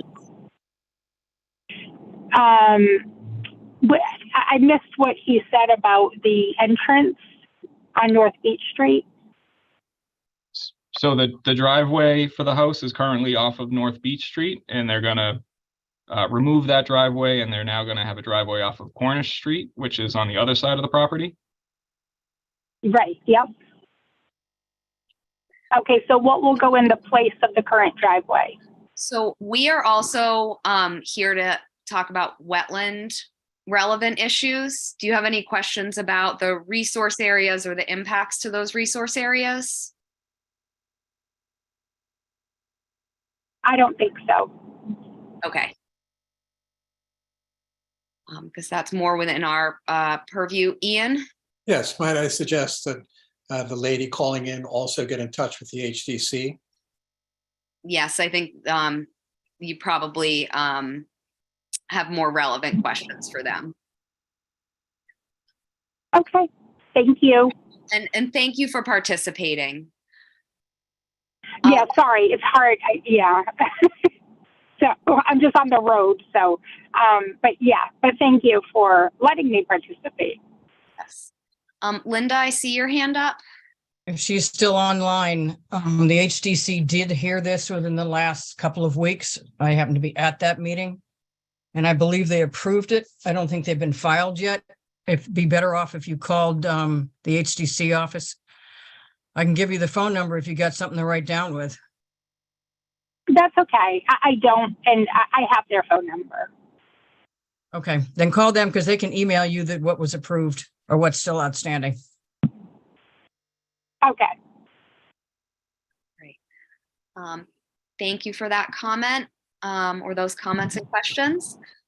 I do not see any other public comment for this project. So Will, do we have everything we would need to close? Yes, we do, Ashley. Ryan, would you like to close? Yes, please. Is there a motion to close? Motion made by Mark, seconded by Joe. So by roll vote, Beal, Aye. Engelborg, Aye. Arisman, I, Golding, Aye. Landowski, Aye. Williams. Aye. Great, that carries unanimously. Thank you. Excuse me. And that moves us on to Nantucket Islands Land Bank, South Shore Beach access, numerous property numbers that I'm not going to list off. And this is represented by Rachel Freeman. Good evening. Thank you very much. My name is Rachel Freeman. I'm here representing the Land Bank tonight, and I'm presenting a request for a number of, or for permission rather, for a number of beach stairs potentially along the South Shore within the Smooth Hummocks Coastal Preserve. We broke this area out because we have 11 existing beach accesses along this South Shore region, and it's eroding at varying rates. And both ordering stairs and installing stairs and getting the permitting to install stairs takes some period of time. And so what we find is that if we get caught without the appropriate permits and the appropriate stairs and everything lined up ahead of time, that we can end up with a beach that's not accessible, and that often we get a lot of negative feedback for that. So, and these are some of our most popular beaches. So we're trying to be a little proactive and permit the potential for the need for aluminum stairs if the coastal banks erode as such. There's one or two areas where it appears that we might need beach stairs this season. And that was kind of what prompted this whole discussion for the land bank. And, you know, trying to permit an area as a whole is a new approach. Mostly we've been working on permitting individual properties. But the issues that exist at any of these beach accesses are the same as the one next door. I'll also mention that while there's 11 existing accesses along this section of the South Shore that the land bank maintains, 8 of those are town of Nantucket beach access points.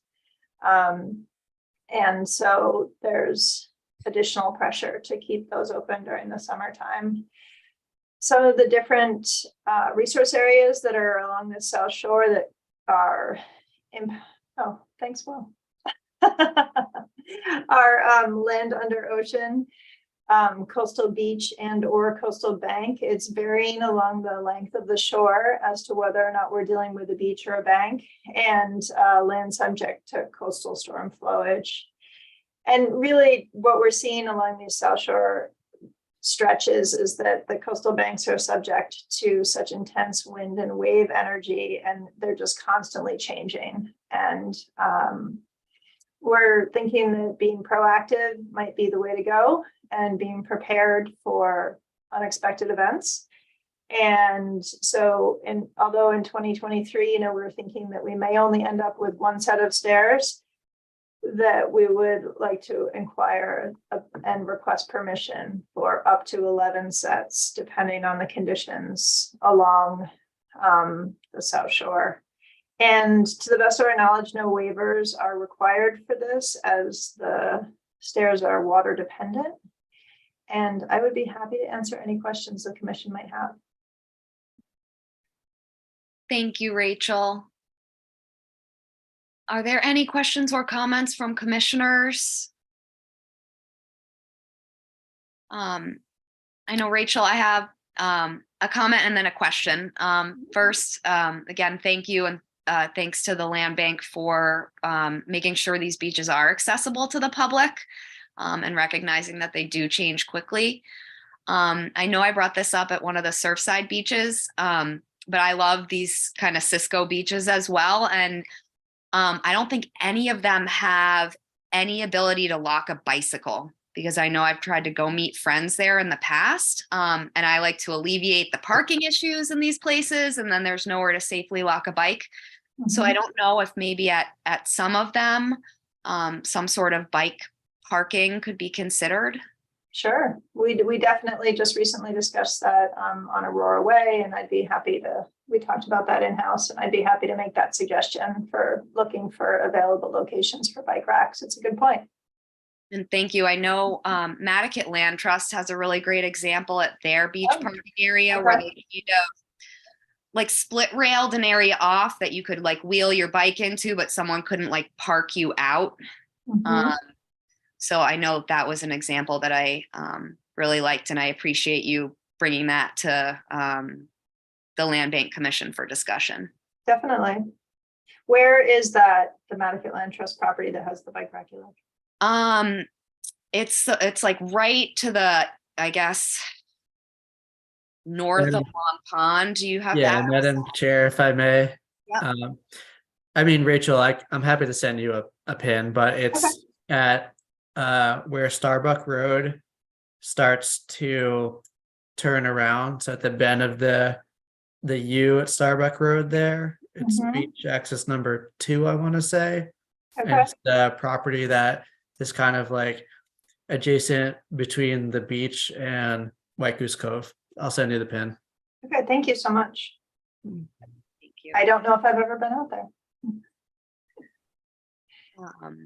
All right, so if there's no questions or comments from commissioners, we'll open this up to the public.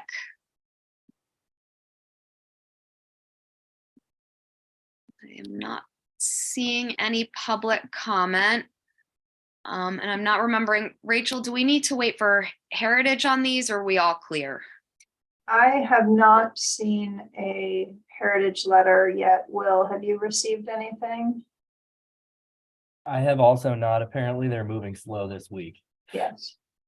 Okay. So it sounds like we'll need to wait Yes. on natural heritage. Yes, please. Would you like to continue the 2 weeks until March 23rd? Yes, please. Okay, perfect. This will go to March 23rd.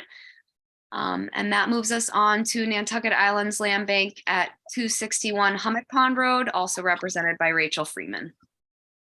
Thank you very much again. I am here presenting a notice of intent for habitat management and fire load reduction at 261 Hummock Pond Road. This is a property that was brought to our attention by the neighborhood, and they had concerns regarding the number of dead trees that were located on that property and requested that we minimize that for, potential fire risk and maybe also having positive ecological impacts. This site is approximately 8 acres, and only a section of the treatment that we are requested to do falls within the buffer to a coastal bank. And we are here tonight to basically request that the land bank property management crew be given permission to remove dead pines and chip them and remove the debris from the site. It's a bit of heavy mechanical work.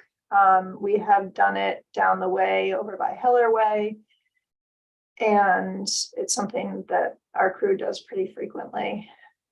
We looked at the site and felt like it was a good idea. Again, we're within the buffer to a coastal bank and a coastal beach resource area, and therefore we're requesting a waiver for working within that 25-foot buffer zone. But we do not expect that this will adversely impact the interests identified in the bylaw regarding coastal beach or coastal bank. I'd be happy to answer any questions. Thank you, Rachel. Are there any questions or comments from commissioners? Oh, Seth, I see your hand up. Thank you, Madam Chair. This is a little bit procedural that probably could get dealt with in orders of condition, but it's my experience from spending a significant amount of time in that area that most of the trees are Japanese black pines. I don't know if the land bank has actually surveyed the trees to see if it's all Japanese black pine or there are pitch pine. I would request that if there are any healthy stands of pitch pine within the Japanese black pine, they be retained. Obviously, dead or dying can be removed. And also, if within the 25-foot buffer, it's all Japanese black pine, then I think we should apply the other waiver that's unique to invasive species rather than the long-term net benefit, because it's just more relevant in this case. Thank you. Thank you, Seth. Rachel, do you have any kind of knowledge about the trees in there, or?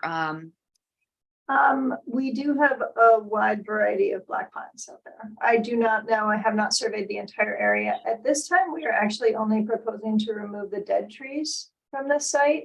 We were not actually proposing to touch any live pines of any species.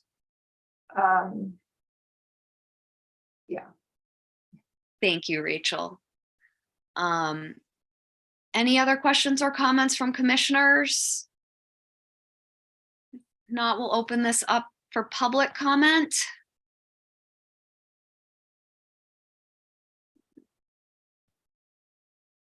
Does not appear that we have any public comment on this at this time. Are we also waiting for heritage here? Yes, we are. Okay. All right. So would you like to continue the 2 weeks then until March 23rd?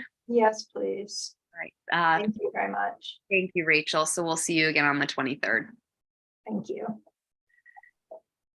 So that moves us on. We have no amended orders of conditions. So we move on to the public meeting to requests for determination of applicability. We have Holdgate at 39 Quays Road, represented by Paul Santos. Thank you. For the record, Paul Santos with Nantucket Surveyors. This is a request for determination of applicability for a property located at 39 Quays Road. Property is currently owned by Thomas D. Holgate, who is the administrator of the estate of Joan P. Holgate. This is a residential property that is slated for potential transfer or sale, such that an inspection of the septic system was done, and due to the local Board of Health regulations, it is a passing compliant system, but the owner would be required to put in place an IA or nitrogen removal technology septic tank. So this would be a in-place or in-kind replacement of the existing 1,500-gallon septic tank to an IA technology. We've filed a request for determination of applicability. The buffer zone, we are on the outside edge of a buffer zone to an existing bulkhead and coastal bank. We've filed a request for determination seeking a negative determination from the commission that a notice of intent would not necessarily be required, and that the notice that we provided tonight is sufficient to move forward with the in-kind tank replacement. The plan that you see before you shows the existing dwelling. The two shaded areas, the smaller area is the existing tank, the other area is the existing leach field, and the area that we would be conducting any activity would be strictly in the front of the house by replacing the tank. And I'm happy to answer any questions that you may have. Again, we are seeking a negative determination regarding the completion and filing of a full notice of intent. Thank you. Thank you, Paul. Are there any questions or comments from commissioners? Looks like no. Will, have you been out to review, and what would you recommend? Yep, we visited the site and compared the plans, etc., recommending the -3 determination that Paul is seeking. Okay. So allowing for the work without a notice of intent? That is right. Perfect. Would somebody like to make a motion to issue a -3, allowing the work without a notice of intent? Motion made by Joe, seconded by Ian. So by roll vote, Beal, Aye. Engelborg, Aye. Garrisman, I, Golding, Aye. Landowski, Aye. Williams. Aye. Right, that carries unanimously. Thank you. Thank you, Paul. And that moves us on to 244 Pulpus LLC at 244 Pulpus Road, represented by Art Gasparo. Thank you, Madam Chair. Quite similar to the last application, the land bank recently purchased this property, and the seller, has the obligation to upgrade the existing septic system to include innovative alternative technology, and that's what's proposed. That work is within the 100-foot buffer zone to bordering an isolated vegetated wetland, and we would be shown in red, just adding a Septitech processor essentially in line between an existing pump chamber and soil absorption system. It's the work's proposed on the opposite side of a driveway from the resource area. We would put a silt fence in that's shown in green, and it'll probably be a 1-week job, and then restore the area with just some seed above any disturbed excavated areas, and I believe it would ultimately be a net benefit to the interest protected by the commission to have enhanced nitrogen removal, particularly that portion of the system is within the 100-foot buffer zone. And with that, I'd be happy to address questions or concerns you might have with the application. Thank you, Art. Are there any questions or comments from commissioners? Ian? Yeah, thank you, Madam Commissioner. Through you to Art. So they're not demolishing the property or removing it? Is it going to be an executive vacation home or what? I don't know, honest, through you, Madam Chair. I'm not aware if there is an agreement with the seller for a certain period of time or what the play. I don't know. I'm just upgrading I'm doing an upgrade for the septic. I did see Rachel just pop on. She might be able to help with that, but I don't know. Thank you. Thank you, Ian. Rachel? Thank you, Madam Chair. Yes, the seller is intending to live in the house for some period of time, and thereby the requirement was to upgrade the septic system before the land bank takes it over. Well, thank you for answering what I guess is none of my business, but there you go. Thank you, everybody, for that group effort. Yeah. Any other questions or comments? And if not, Will, have you been out to the site and do you have a recommendation? Yep, we've been out to the site. We're recommending that the same -3 that the work is approved without the requirement of a notice of intent. Thank you, Will. Would somebody like to make the motion to issue a -3? Mark, it looks like you're making that motion. Is there a second? Seconded by Joe. So by roll vote, Beal. Aye. Engelborg, Aye. Arisman, I, Golding, Aye. Landowski, Aye. Williams. Aye. All right, that carries unanimously. Thank you. Thank you. We don't have any minor modifications tonight, so that moves us on to certificates of compliance. We have ABH LLC at 4 Stone Barn Way.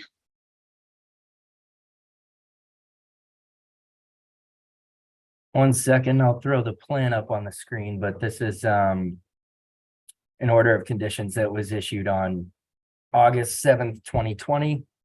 It was for the elevation and reconstruction of an existing foundation, removal of a brick walk and patio, installation of a patio. Been out to the site. Everything is as it appears on this plan here. And I'm recommending that we issue a certificate of compliance. Thank you, Will. Are there any ongoing conditions? Like, did they have lighting conditions or anything?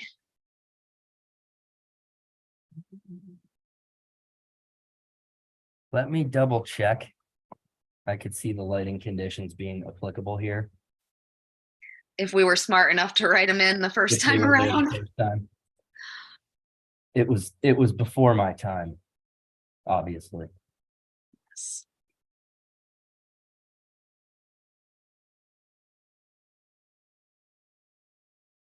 One moment.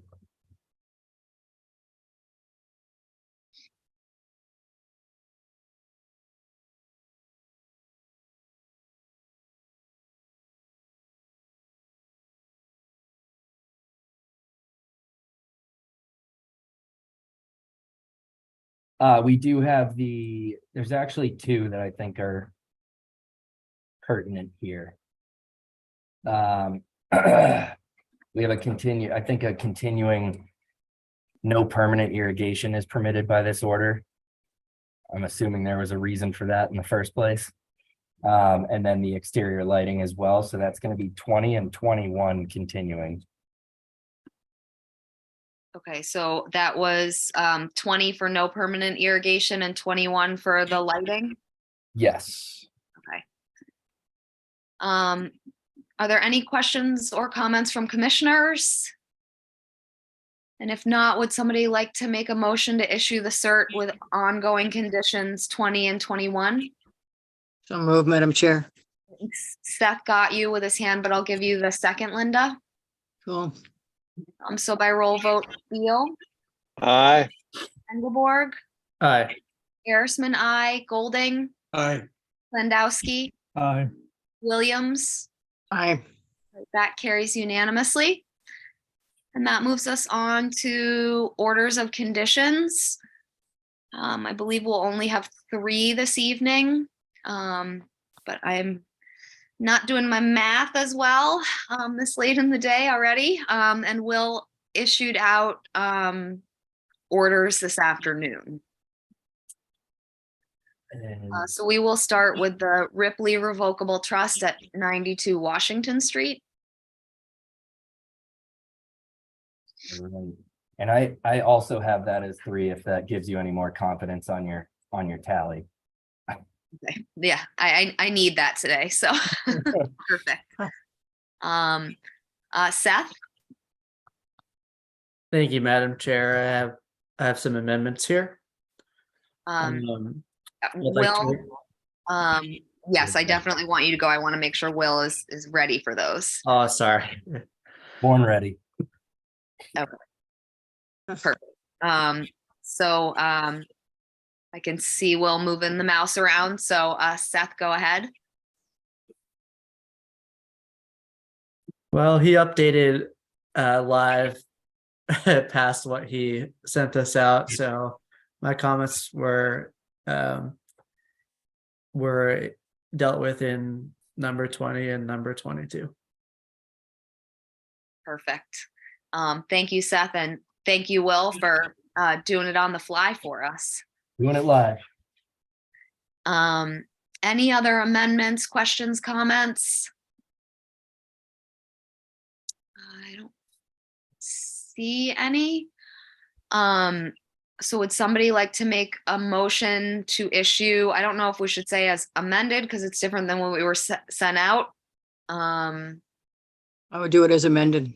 Yeah, Yeah, somebody yeah, yeah. make a motion to issue as amended. So move, Madam Chair.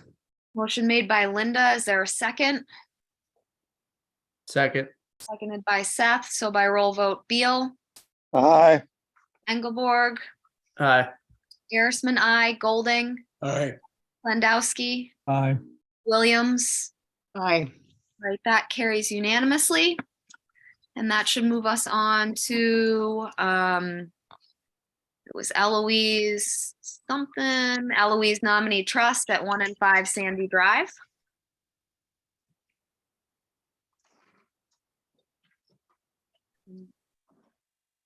Thank you, Will. I'll give everybody a moment to read it over, but if there's any questions, comments, or amendments, let us know. Seth? Thank you, Madam Chair. Please add the lighting condition. I think it should be in every new dwelling order of conditions. Thank you. Thank you, Seth, and I have to agree with you. Me too. Any other amendments, questions, comments? And if not, would somebody like to make a motion to issue as amended? So move, Madam Chair. Motion made by Linda. Is there a second? Seconded by Joe.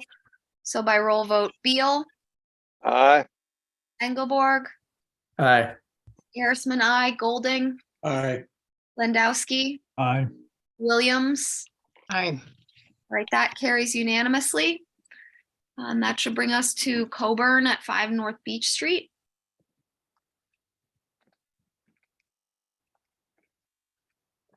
And there goes the lighting condition. Thank you, Will. Any questions, comments, amendments? And if not, would somebody like to make a motion to issue as amended as we just added the lighting? So move, Madam Chair. Motion made by Linda. Is there a second? Seconded by Joe. So by roll vote, Beal, Aye. Engelborg, Aye. Garrisman, I, Golding, Aye. Landowski, Aye. Williams. Aye. That carries unanimously. Right.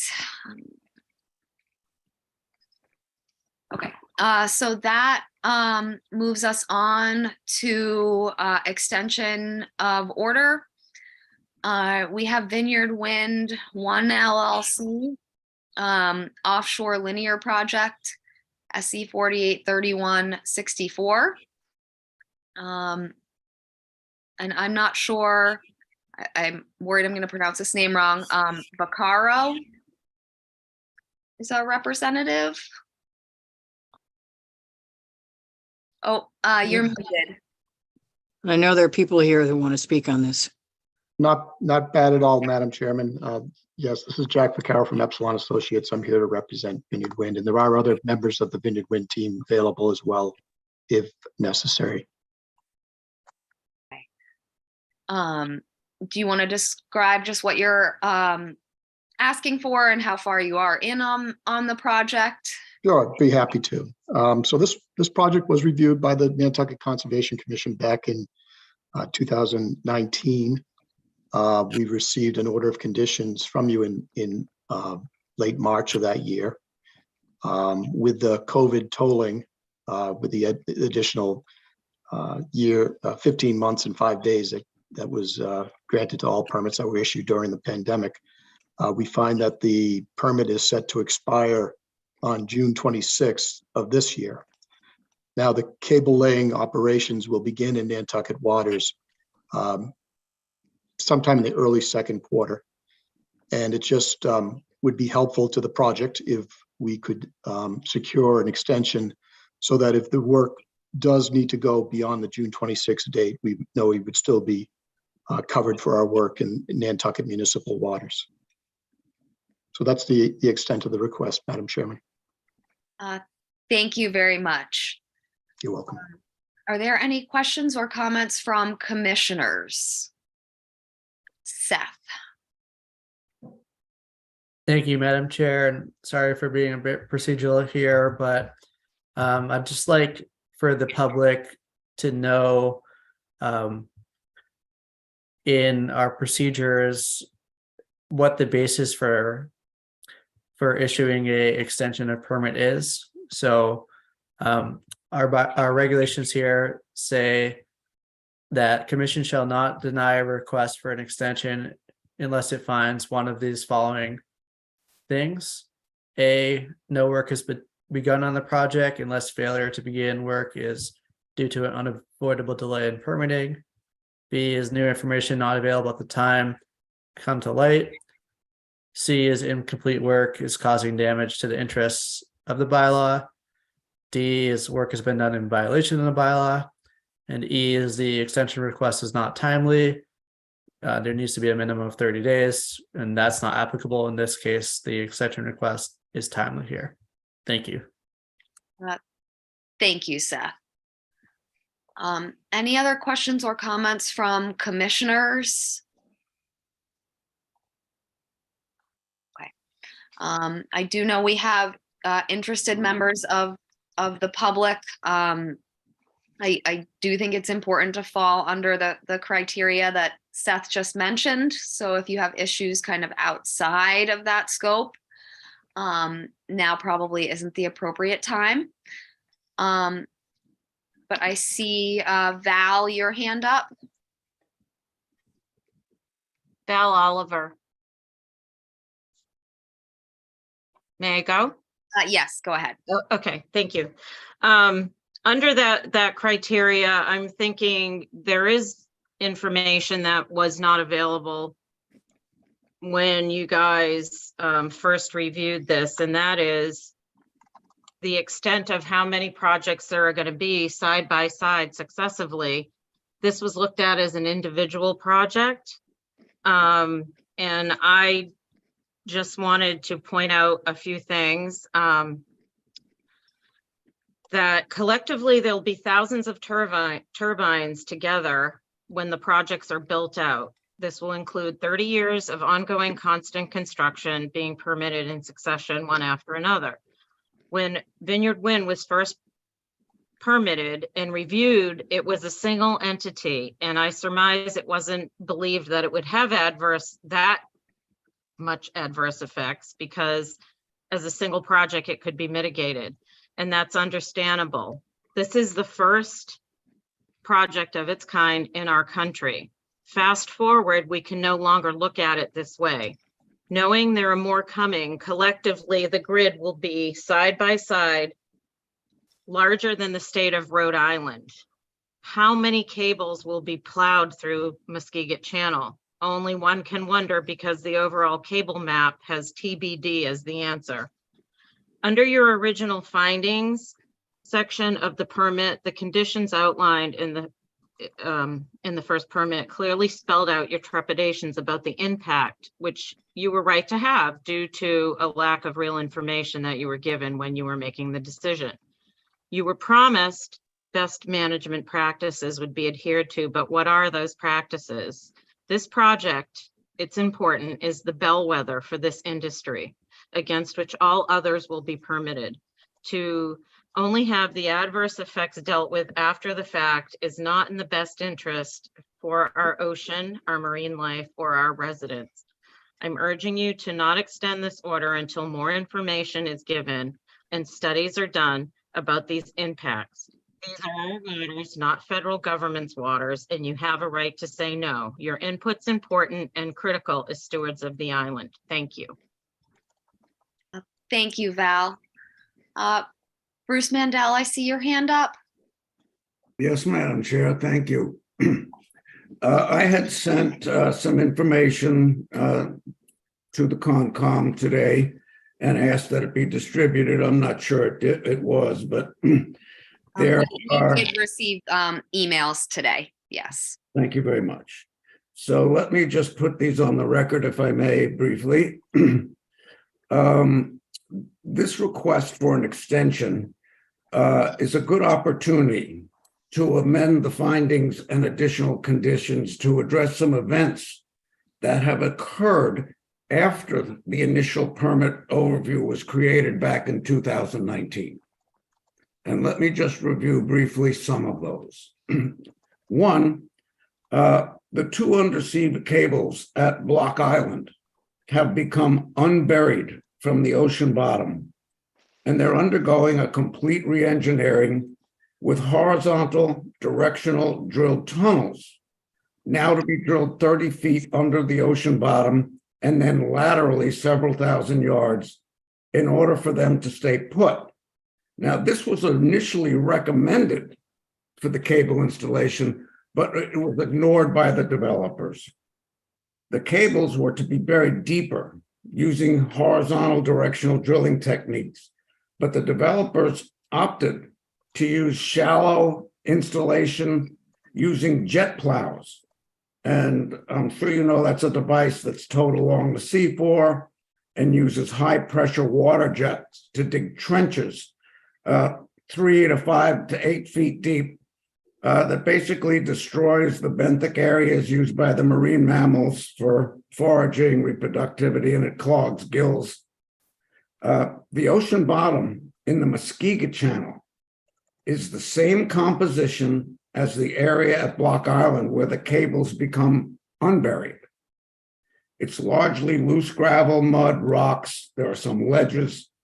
There can be large shifts in the bottom contours where, with the cable laid and buried in say only 3 to 8 feet of this type of bottom, after a storm, the sand and waves can move and leave up to 30 feet of open water below where the cable was put in place, such as happened at Block Island, leaving it basically hanging in midair like a telephone line underwater.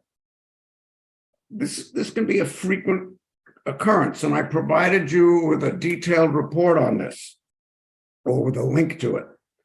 And I'm going to propose an amended condition be added to the permit that the undersea cables in Muskegon Channel shall not be installed using jet plows. Instead, the cable shall be buried at least 30 feet below the ocean using horizontal directional drilling operations. That's what they're now having to do at Block Island. And number two, we know that in addition to being buried at least 30 feet below the ocean bottom, an additional condition ought to be made for the separation of the two cables, as Val mentioned, But it's in order to reduce the electromagnetic fields from those two cables to protect the echolocating and communicating marine mammals and other sea animals.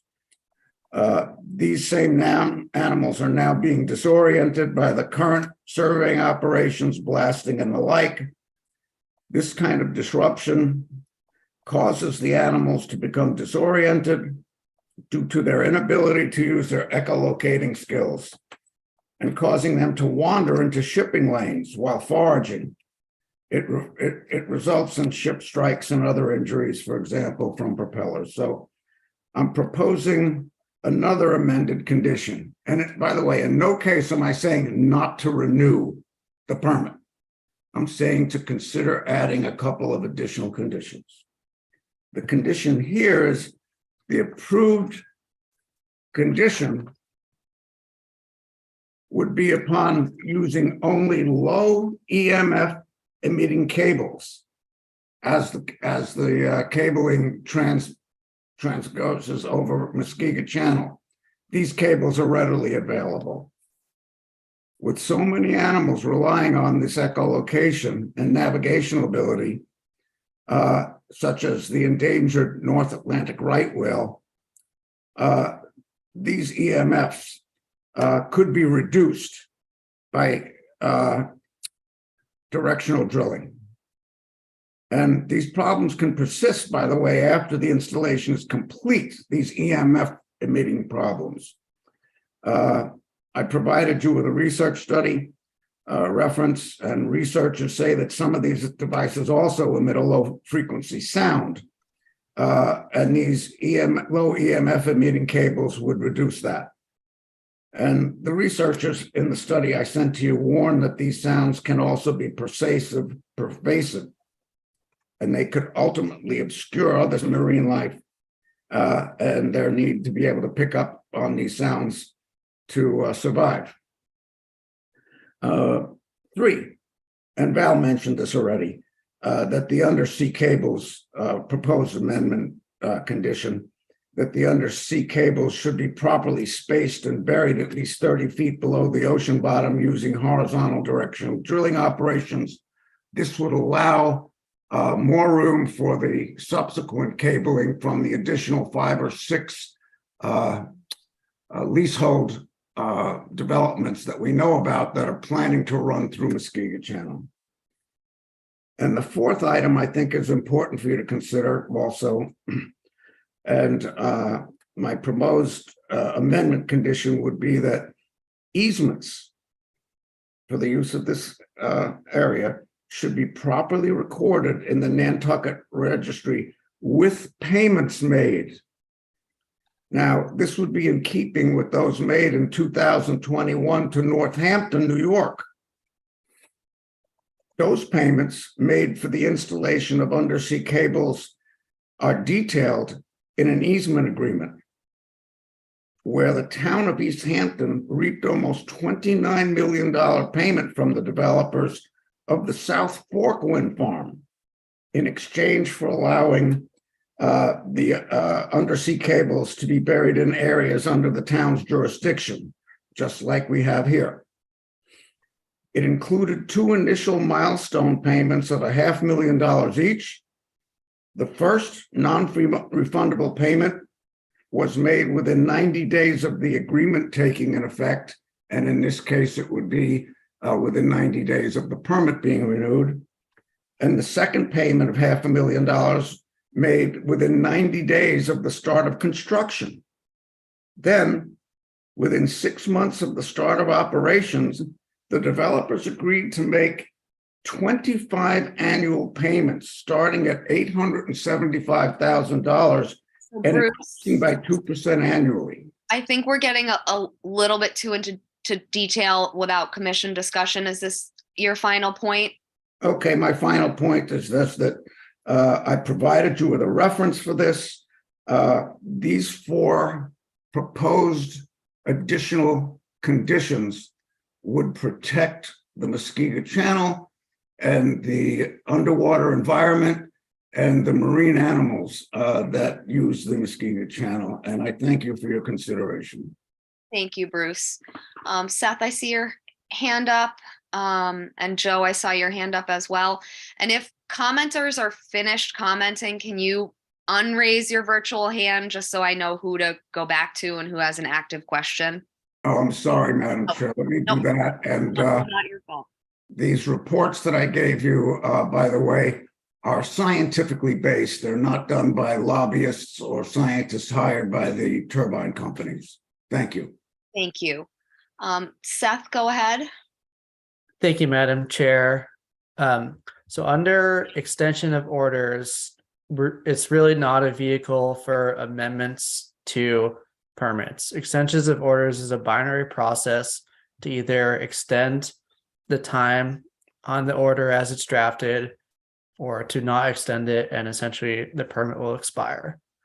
The time to bring all of these concerns to the table, many of them are valid, was either at the initial hearing for the notice of intent, or if any enforcement issues are brought by this commission, then there will be a time for these comments. Or if the applicant proposes any changes through the amended order of conditions process. But today, we're just here to determine if the changes, if the project has changed so significantly that it can no longer be extended, or if it has not and it can be extended. That's all we're trying to do. It's just a yes or no process. And while Mr. Mandel, I appreciate what you've provided, we have no opportunity to create amendments to the permit through the extension of orders. Thank you. Thank you, Seth. Joe, I had seen your hand up. Did you have a question or comment? I actually didn't. I was just holding my head as we went through that long discussion. But I do have a comment, and that is that we received documents today, and I read through those documents. That's presenting one side of the picture. I would like to see the other side of the picture before I vote on anything.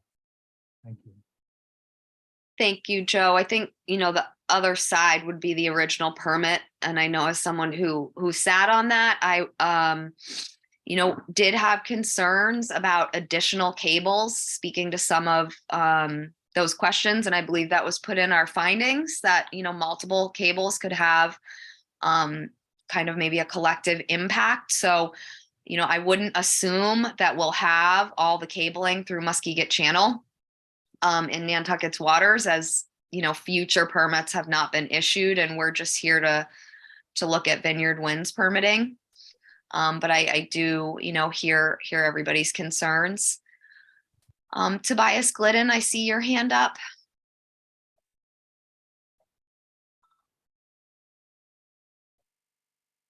If you're trying to speak, you're muted. Good evening, members of the board. Can you hear me, Ashley? Yes, we can hear you. Thank you, Conservation Commission members. I just wanted to briefly chime in. I heard Commissioner Joe mention he wanted to hear some, potentially some positive reasons. I'm going to keep this really short, but I think this is a very phenomenal project. I think the Conservation Commission did a very diligent job researching the impacts of this cable. And I think the Concom has done something really positive for protecting marine habitat. Just this year, the Concom updated its regulations to control the impacts from sea clamming. And so Tobias, can we focus on this extension order? Yeah, and so just in short, I think it's a very reasonable extension order, and I would love to see the Conservation Commission approve this. This is a well thought out project. The town is supportive of the project. They have signed an agreement supporting this project, and it's very bureaucratic, and I'd like to see the board vote in a favorable way. Thank you so much. Thank you. Bruce Mandel, do you have a question? I'm sorry, I just wanted to address some things that Seth mentioned.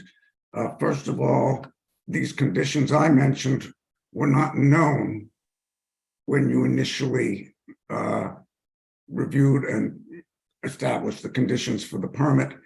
So they couldn't possibly have been brought up. They've all been made aware scientifically since then.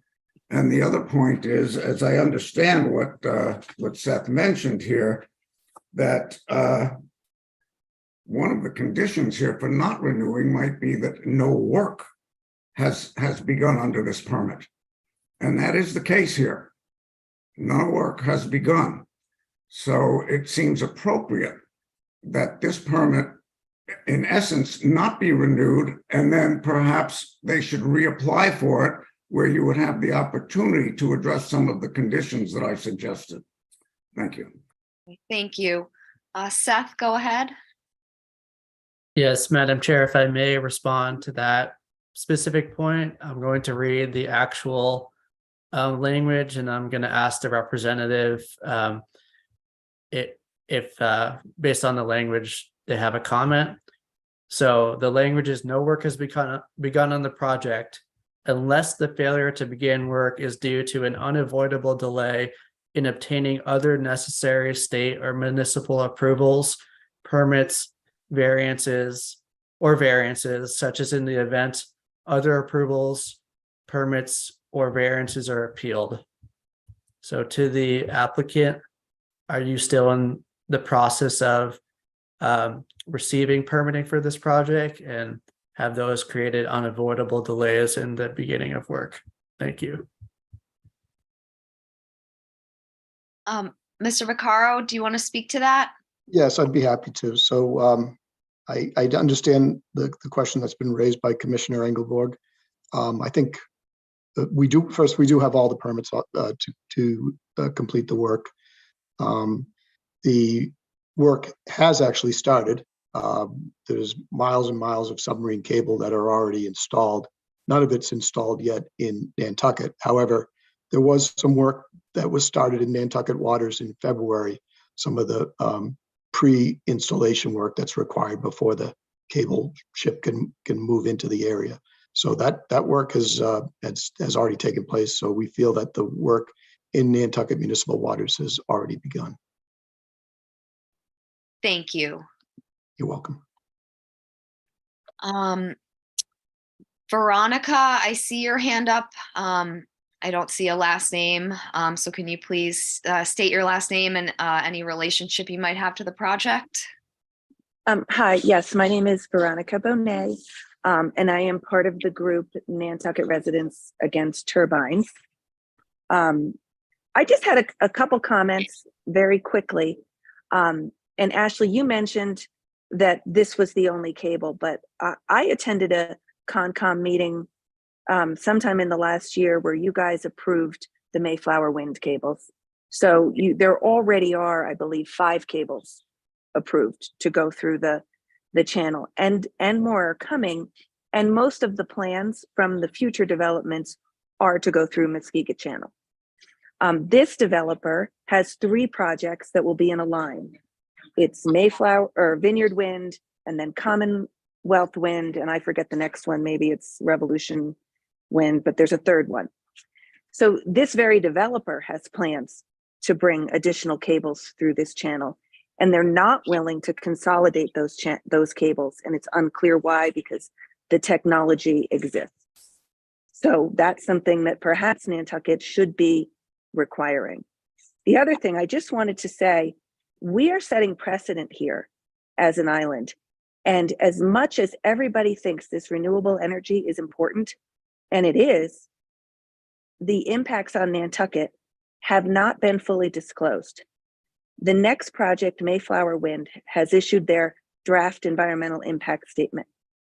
And in that impact statement, BOEM, the federal government, is claiming that the new baseline is with already offshore wind power plants in the ocean. So future projects are... I don't want to interrupt you, but and I understand I misspoke about the number of cables currently permitted, but we are here to hear the extension request, not to kind of talk about the potential growth of offshore wind outside of the Conservation Commission's purview. I realize that's Okay. a difficult. I understand that. I think you guys are in a really tough situation and you're doing a fantastic job because there's a lot of details here.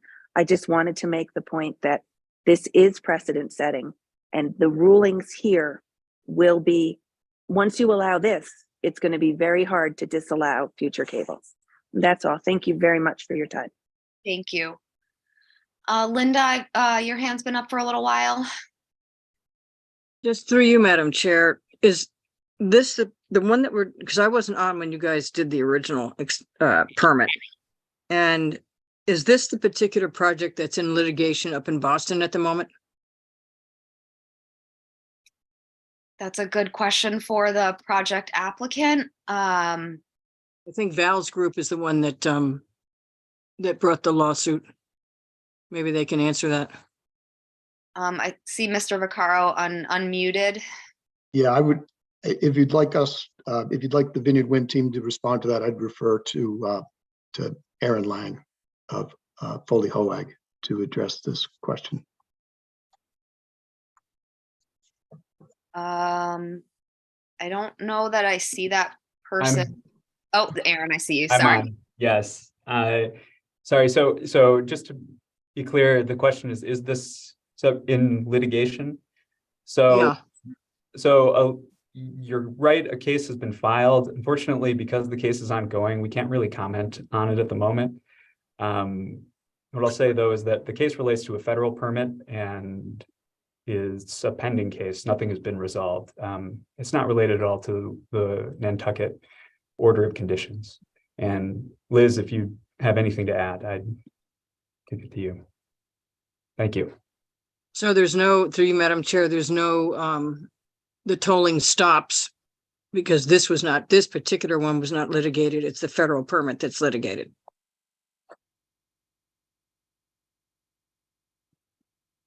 Is that correct? Mr. Lang, do you have a reply to that? Yeah, so I think the tolling issue is a separate issue, if I'm understanding the question correctly. The tolling issue has more to do with the Massachusetts statute that went into effect that suspended the running of the permit and the expiration of the permit, this commission's permit. And that tolled during the state of an emergency, and then the tolling ended when the state of emergency ended. And I believe Mr. Vaccaro explained that the new deadline is June 26, 2023, but I think the issue is separate. Okay, I also wanted to know about the pending, I work with zoning and planning a lot. And I know about the tolling from the governor, and I didn't catch that yours was going to expire on June 23rd this year. Yes. Okay. Thank you, Linda. All right, commissioners. So we have heard a fair amount of information here. I am of the belief that we can issue an extension of this order in this case, or the cable going in within Nantucket's waters. Commissioners, we need to, make a motion and have a vote. So is there anybody who has a question for discussion? Ian, I see your hand, and then Seth, and then Joe. Oh, Ian, you're muted. Sorry, I was going to move to go forward with the extension. Okay. Seth? I will second the motion. Okay. Joe, did you have a question? No, I was going to make the motion. Okay, you were just third in line. Okay, so motion made by Ian, seconded by Seth. So by roll vote, Beal, Aye. Engelborg, Aye. Arisman, aye, Golding, Aye. Landowski, Aye. Williams. I'm going to abstain. Okay, so that carries with Commissioner Williams abstaining. And I really do want to say to the public, I appreciate your concerns. I share your concerns with the extensive offshore area that's going to be taken up by wind turbines. But as far as impacts in the Muskeget Channel, I do feel that the cable is permissible. So thank you, everybody, for your participation. Thank you, commissioners. And that moves us on to other business approval of minutes.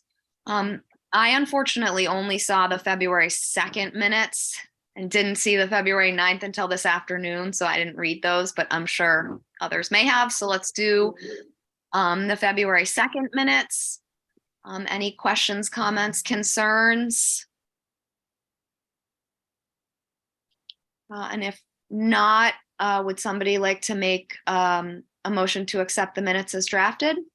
I'll so move, Madam Chair. I'll second Joe's motion. Perfect. So motion made by Joe, seconded by Linda, by roll vote, Beal, Aye. Engelborg, Aye. Arisman, aye, Golding, Aye. Landowski, Aye. Williams. Aye. All right, that carries unanimously. And then the February 9th minutes. I skimmed them. That's about as far as I got. Okay. I again wasn't able to read those ones.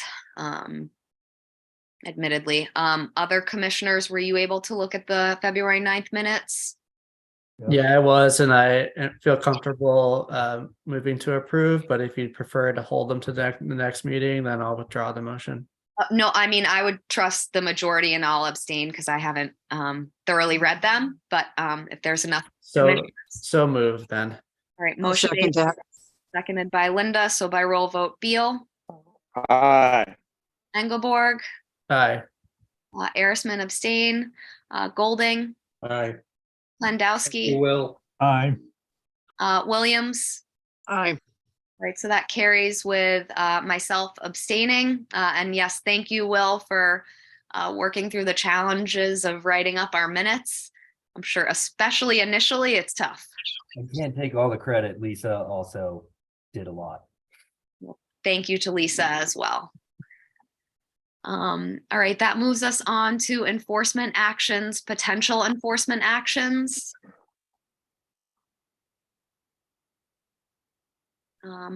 Will, is there anything to report? Nothing fresh and new tonight. Okay. I know we have a couple specific things on the agenda later, but Yes, we do. All right, so that moves us on to discussion of 2 Gully Road. So that is the Sconset Trust property that had the view shed cleared just for members of the public. I know we have multiple representatives on. Seth Wilkinson, did you want to start with kind of presenting your plan? Sure, I'd be happy to. For the record, Seth Wilkinson, Wilkinson Ecological Design. Would you prefer that I present, or is it easier for Will to project the plan? Will, do you have the plan ready? Seth, if you have the plan ready and would like to present, if not, I can bring it up. Oh, happy to do it. Just want to ensure your preference. Go.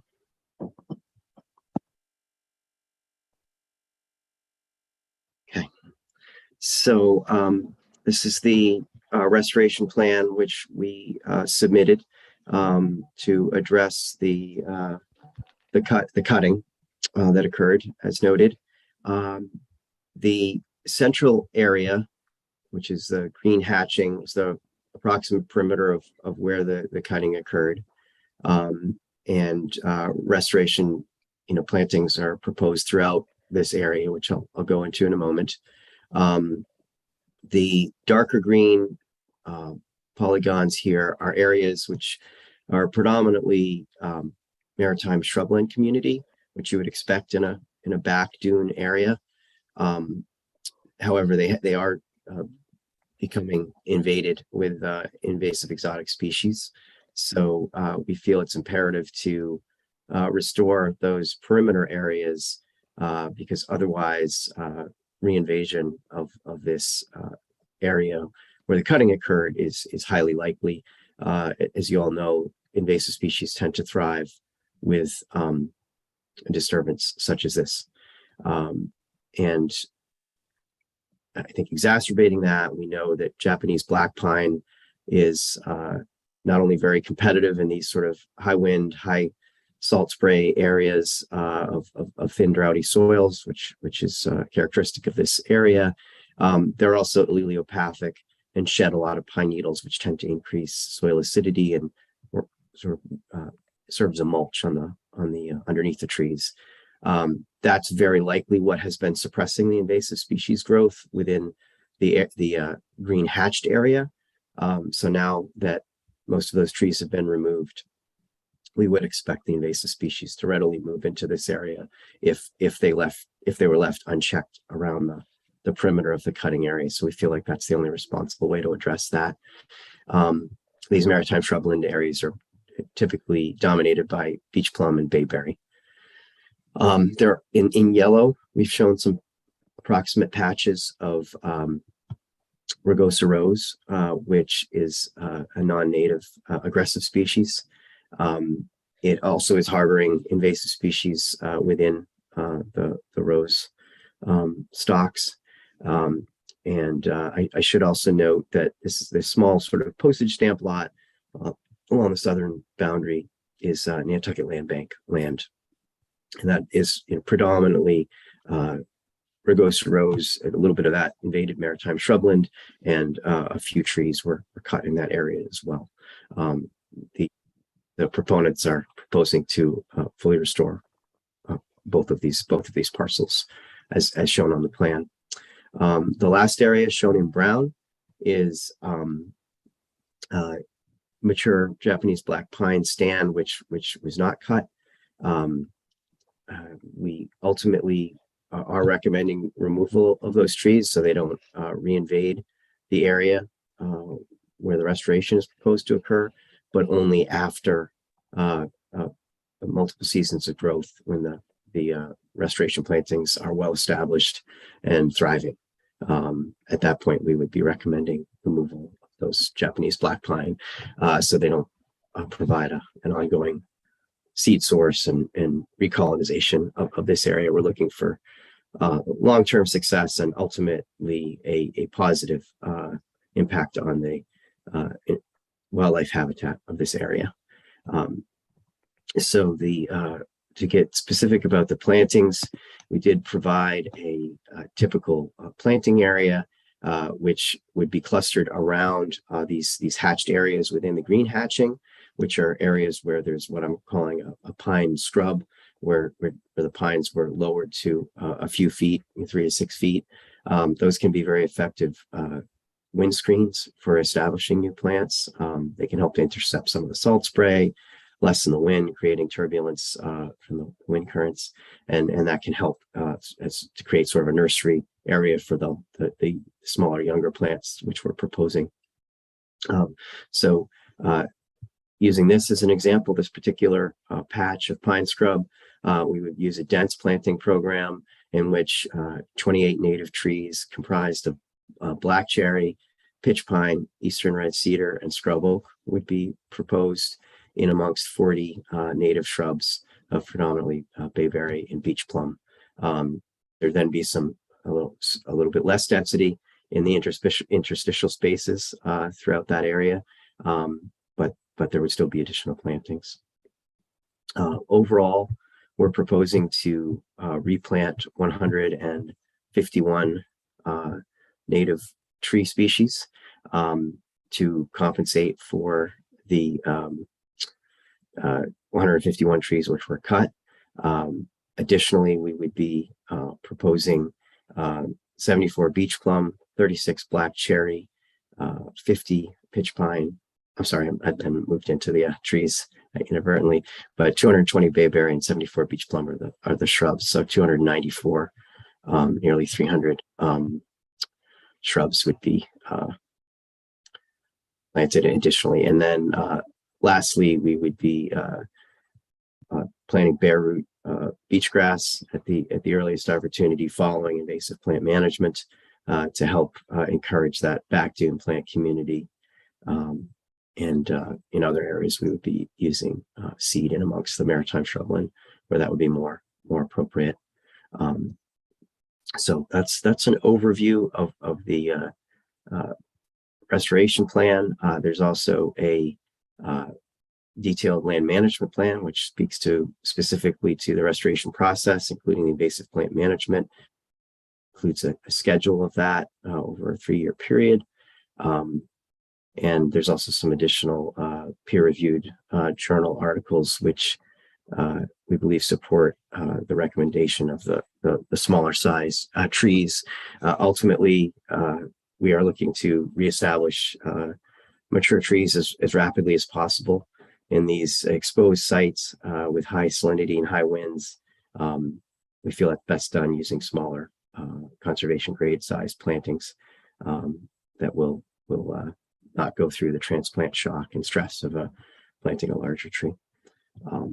We've done quite a few of these types of restorations in years past, and we found this to be a successful method. And I look forward to helping get this project moving in the right direction from a restoration perspective. With that, I'd be happy to answer any questions that the commission might have. Thank you, Seth. Are there any questions or comments from commissioners? Ian, I see your hand up, and then Joe and Seth, I see you. But Ian, go ahead. Sure. Can you remove that from the screen? So, Seth, long time no see. Nice to see Thank you. you for the presentation. So there's been quite a bit in the press recently about the depredations of deer and how they're really altering, not only the landscape, but bird populations and you name it. So, and I didn't see anything about trying to keep them out of this restoration project, which would seem to me to be correct me if I'm wrong, but I assume you would consider that to be a concern. No, I would agree. I think herbivory, particularly from deer, particularly in this corner of the island where it seems to be particularly high levels, we do feel that is something that will need to be addressed. We are investigating that. We are looking at multiple different options and how that might best be accomplished. I felt we should start with you all sort of getting agreement on the restoration approach, and then move into deer fencing. But I would, at this point, I would certainly agree that managing herbivory will be important. Thank you. Thank you. And I'm forgetting now who was first, Joe or Seth. Joe, go ahead. Yeah, my question is, who's responsible for what? For example, there's a planting program that was put together by Mr. Wilkinson. Who approves that? The owner of the property, the commission? If some of those plants die, who's monitoring that to see that they're being replaced? Is it the commission? Is it the new owner of the property? When I think about that, I say somebody's got to be responsible. There got to be some lines of responsibility. And where does it all rest? Thank you, Joe. I mean, ultimately, I think the entities have been discussing the plan before it came to us. Ultimately, we would approve a planting plan. And there is a survivability of these plants. I'm not sure though, Seth Wilkinson, if you guys are doing kind of the monitoring or if it'll be outsourced. So that's a good question. Certainly. Yes, we've developed a budget for this project and intend to install it, and would be happy to monitor, as we have with many other projects, to monitor it closely. And I would expect annual reporting on a project such as this. Again, that would ultimately be up to you all, but yes, that's you characterized it well, Madam Chair. I have a follow-up to that, and that is, who waters this stuff so it's alive? And how does that get done, and who pays for that? Sure. The watering will be important, and we have been looking into that, and water would come sort of under Ocean Avenue through a temporary above ground automated system. It would obviously have to go underground to get under the road. But other than that, it would be on the surface because it's temporary. be fed from the DiMartino property. And they would be funding both the installation of the irrigation system as well as any costs associated with the watering. We generally we consider that establishment watering, and which is generally a 2 to 3 year process. I say to 2 to 3 years if you don't have a summer like we just came through last summer in the third summer, then usually you can either turn the waterway back or off altogether if it's a rainier summer. And my last question is, what do you do about the deer population? Do you fence the area to keep them out, or do they go in there to have dinner every night? We're looking into those issues presently. The plantings will certainly have to be protected. The two most common ways would be, either some sort of fencing, as you noted, or individual protection for the plantings, which would be a lot of individual protection, but they're like anything, there's pros and cons to each. But I can absolutely say that given the deer pressure in this part of town, something would be needed. Sharpshooters from the DiMartino's deck would seem to me to be. Do you want to make that a condition? Get yourselves hunting permits and go on out there. Seth Engelborg, you had your hand up. Yes, thank you, Madam Chair.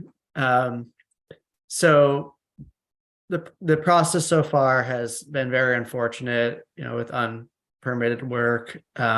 It's probably the procedurally worst way to go about an ecological restoration. But ultimately, sort of by accident, this property is providing an incredible ecological benefit to the area. This restoration plan, once completed, will have a biodiverse native habitat that is significantly improved over what existed on site and what exists in the neighboring parcels. So although I am very sad to have the process go as it had so far, I'm very excited about the outcome, and I fully support the plan that Wilkinson has submitted. Thank you. Thank you, Seth. Linda? As I mentioned out there, I understand that if you plant things that are taller to try to get back up to the height that the other ones were, that they're not going to survive. What is the maximum height of what you're going to be planting? Of whatever species, I don't care. What's the maximum height of anything that's going in the ground as part of this project? You generally determine that when the plants are ordered. The tubulings, which are specified, because there's different species.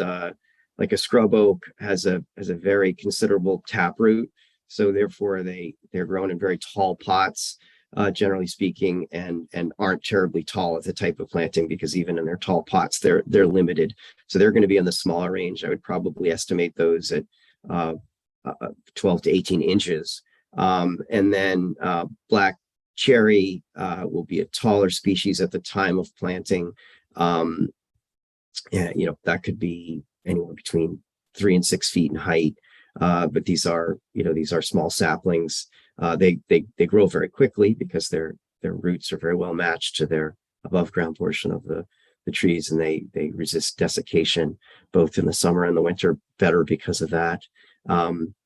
Pitch pines will be probably in between eastern red cedar, probably going to be a little bit smaller at the time of planting. But we don't know really until we've been able to survey the stock, which is more of a late March, early April process. But these are smaller trees. Well, I just have to put it on the record, and I did the last couple of times this came up. I said, so in effect, the people that cut them down for their view are going to get their view no matter what we do. And I find that pretty shameful, frankly, and I always will. It's not your fault, but I find it shameful, absolutely shameful. So it's great that we're going to plant it, but I think those of us who are waiting for them to grow back to the where they were to block their view, we're going to be 6 feet under the tree. So that's just my moaning and groaning about this whole shebang here. But it is what it is, and you're going to have to do what you're going to have to do, and do it to the best of your ability to keep the deer and the birds and everything else off them, so they will grow and fill that space back in nicely. I think you're doing a good job of trying to come up with a good plan, but I'm still going to be always aggravated every time I go out there. Thank you, Linda. Ian, I saw your hand up, and then Seth, I Oh, saw. So you did, Madam Chair, and I'm not being entirely facetious when I say perhaps one way of keeping the deer out would be a solid 15-foot high fence. Because I absolutely share Linda's both dismay and disgust at the people who were responsible for this. But I'd like to say, Linda, that I have in front of me what John Giorgio wrote about how we can proceed with non-criminal and criminal charges. And so I hope that we will discuss that and proceed accordingly. And that's all I have to say. Thank you. Are we, Madam, to bootstrap Madam Chair, just quickly off of what Ian just said, are we going to be able to discuss Giorgio's response? Because I, like Ian, read that with great interest. Yes, we can. I think let's first focus on the merits of this restoration and make sure that we are, happy with that. If we have conditions we want to add, that we discuss those, and then we can talk about kind of further enforcement and Mr. Giorgio's letter, I think, after, just again, to keep us focused. Seth, I saw your hand go up. Thank you, Madam Chair, and I do share the concerns about unpermitted work being done blatantly with no interest to the regulations. I will say, though, the majority of the trees, 99% of the trees, were Japanese black pine, which has been listed as invasive in the state. So if the applicant, either the prior owner or the current owner, had come in for this property to cut those trees, we would have permitted that under the waiver that exists for invasive species projects with no concern. Maybe we would have told them to retain the one eastern red cedar there, but they're going to plant more red cedars. So I would say that this is a project that, if had been submitted under normal circumstances, would have caused probably very little discussion, very little debate, and very little controversy. It's this, unfortunately, the circumstances that are the issue here. But I think ecologically, the benefit of this project is it's a very good thing for the resource area. I will say, the one thing that I did want to say about the plan itself is some of the language about the mature Japanese black pines, I don't think is strong enough. And Mr. Wilkinson used language like, we'll propose to cut those. I think we should have requirements that they be cut. And it's fine if we need to wait the 2 years or the 3 years or whatever it takes to establish the other native plants, but ultimately we should do this restoration right and require that the black pines, which are also invasive species now in the state of Massachusetts and on the prohibited plant list, be cut as well. Thank you. Thank you, Seth. And just to add my 2 cents as the human who unfortunately got quoted with that Christmas catastrophe statement that I said at the end of a meeting, I agree that the circumstances are awful, and I would never condone, this sort of activity. But to have a diverse ecological habitat go in, actually adding pitch pine to this area, maybe some bats can live there. I see as a real benefit. The other thing I want to speak to is these deer. I realize that they are problems and their populations are skyrocketing. I do not and would not like a proposal to fence out the whole area as it is habitat. And I think the better management would be, you know, actually having someone try and hunt or reduce the deer population in that area so that it's something sustainable, you know, and not just fencing out with a 15-foot fence. I realize that you will have to fence, you know, areas of plantings, etc. But I think keeping them from the whole area, you know, doesn't really help kind of the problem in the long term is my 2 cents there. Joe, I saw your hand go up. Yes, I did have another point I wanted to raise, and that is, how long does this activity take place whereby the former owners have to maintain the plantings? Is it 1 year, 2 years, 3 years? But there's got to be some time in there. It probably can't be forever. So Joe, we'll set those sort of conditions, and I thought, if I'm remembering correctly, there's like a 75% survivability. So essentially, until the plant stock takes hold and 75%, and again, don't quote me on that if that's the correct number proposed, survives, then essentially you might be monitoring for the long term. And those are, you know, conditions and discussions we can have. Seth Engelborg, I saw your hand up. Seth Wilkinson, I also see you. Seth Engelborg, do you want to ask a question or make a comment? And then I'll give it over to Seth Wilkinson. Yes, thank you, Madam Chair. And I know we have representatives from the Sconset Trust here, so I'll defer to them.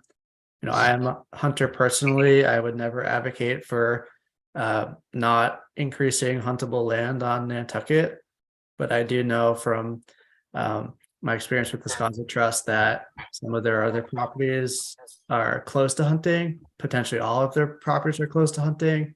So that might be an issue at an organizational level. Thank you. Thank you. I was not aware of that. Seth Wilkinson, go ahead. Thank you. I just wanted to respond to a couple of comments. So I'll go with the most recent first. Just to clarify, we've proposed 3 years to establish this.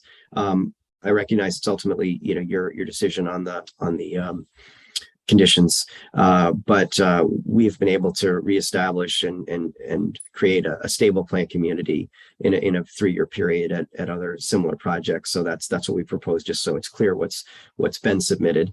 And I also wanted to comment on Seth Engelborg's prior comments. Just to give you an anecdote, because in earlier conversations with staff, they shared a similar opinion that, you know, this could have been permitted. And in fact, we did permit a very similar project on Cape Cod within the last year. And I just wanted to clarify that we used very similar program and protocols. It was also a coastal property on the Atlantic coast. It happened to be in Truro, but you know, a little higher elevation, but very similar. I mean, we know where these black pines really can dominate and outcompete native vegetation, and that's clearly what was happening here.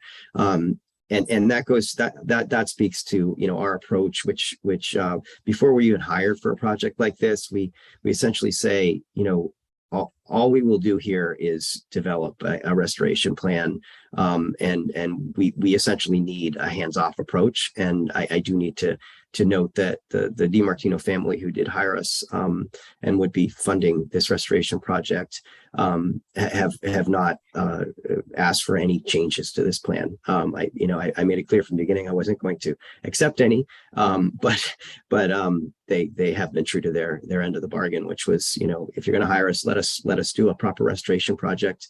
And they knew that ahead of time, and they've honored that. And I just wanted to recognize them for that. They too wish they had gotten a permit, I think, prior at this point. Mark Beal, I saw your hand up.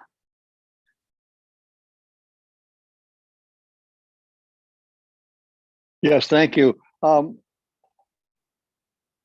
are we going to actually issue? Actually, I'm not sure if we're going to be issuing an order of conditions. It's the enforcement order, but will it be upon Wisconsin Trust or the DiMartinos or who? And will that be a 3-year project that we'll order it for 3 years to be supervised and for annual reports or biannual reports?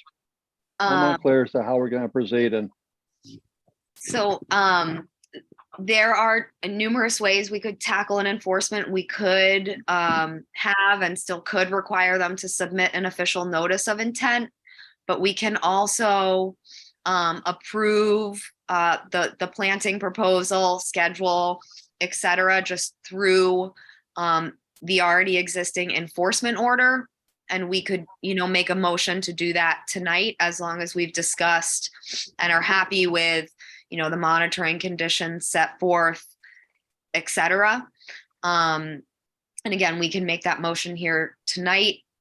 We can also, discuss a performance bond if anybody is, worried about this lasting the 3 years. I realize that right now everybody is on the same page. But those are things we can discuss as a commission. And essentially, again, issue out through this order. to follow up, Ashley, I think that performance bonds, an interesting conversation. So far, the DiMartinos have been acting post-event, but post-event, they've been acting in good faith. Unhappily, I'm sure, but they've been acting in good faith, and I think that's in our favor. I'm just wondering if our enforcement order will be really against Wisconsin Trust, which I would not be very much happy about. Thank you, Mark. I believe we issued enforcements to numerous parties, but I see. I know we did, but do we have any clout over the non-owners? Glenn Wood, who I know is one of the expert attorneys on this call, just raised his hand, so he might have some perspective. Thanks, Madam Chair. And to address Mark and Joe, and Arthur can speak to this on behalf of the trust. We've already started discussions on this. We would recommend that it be an enforcement order and all the conditions and the land management plan that's been presented and submitted to the commission be baked into a reissued, if you will, enforcement order to our clients, the DiMartinos, because they are surely the ones that are going to be paying the full expenses of all of this. We're also going to be, Joe, entering into an easement agreement with the trust, such that given that our clients don't own the property any longer, we'll have the right via a short-term easement or a license, possibly. We haven't, Arthur and myself haven't worked out the details, but we will, wherein our clients' representatives, principally Seth Shop, is going to be doing all the work and doing the annual inspections and submitting the annual report. So we see this as, we've teed this up as a very seamless operation. So we're very confident that it'll move ahead with, full professionalism. Thank you. Thank you. Ian? Well, I don't suppose, since we don't have John Giorgio here to answer this, but when Mr. Wood talks about having it baked into an enforcement order, does that preclude an enforcement order that Giorgio recommends that would, and I don't want to put the cart before the horse here. So I think we should be very careful what we do tonight. And I would suggest that we continue it after hearing everybody's input so that we can ask specific questions of John Giorgio going forward in light of the advice in his letter. Thank you. Thank you, Ian. Any other questions, comments, or concerns? Arthur Reed? Yes, with regard to the various components of the enforcement here, Ian raises the point as to whether there would be any punitive action taken in accordance with the memo that you've apparently obtained from town council. Our concern with the situation is getting the project done and done the right way and in the right schedule. I would ask that if you are all in agreement with it, that you approve going forward with the project as Seth has presented it. Sooner rather than later, we want to get started with this. I think it's in everybody's best interest that the project starts soon. And I would hope that we could come out of tonight's meeting with an order that would direct that we proceed in that fashion.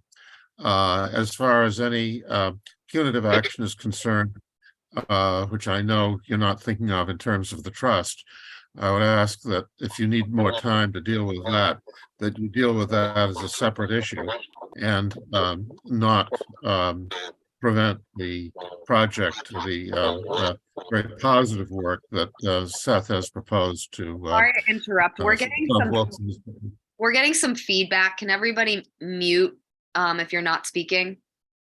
Sorry about that, Arthur. Go ahead. No, thank you, Madam Chair.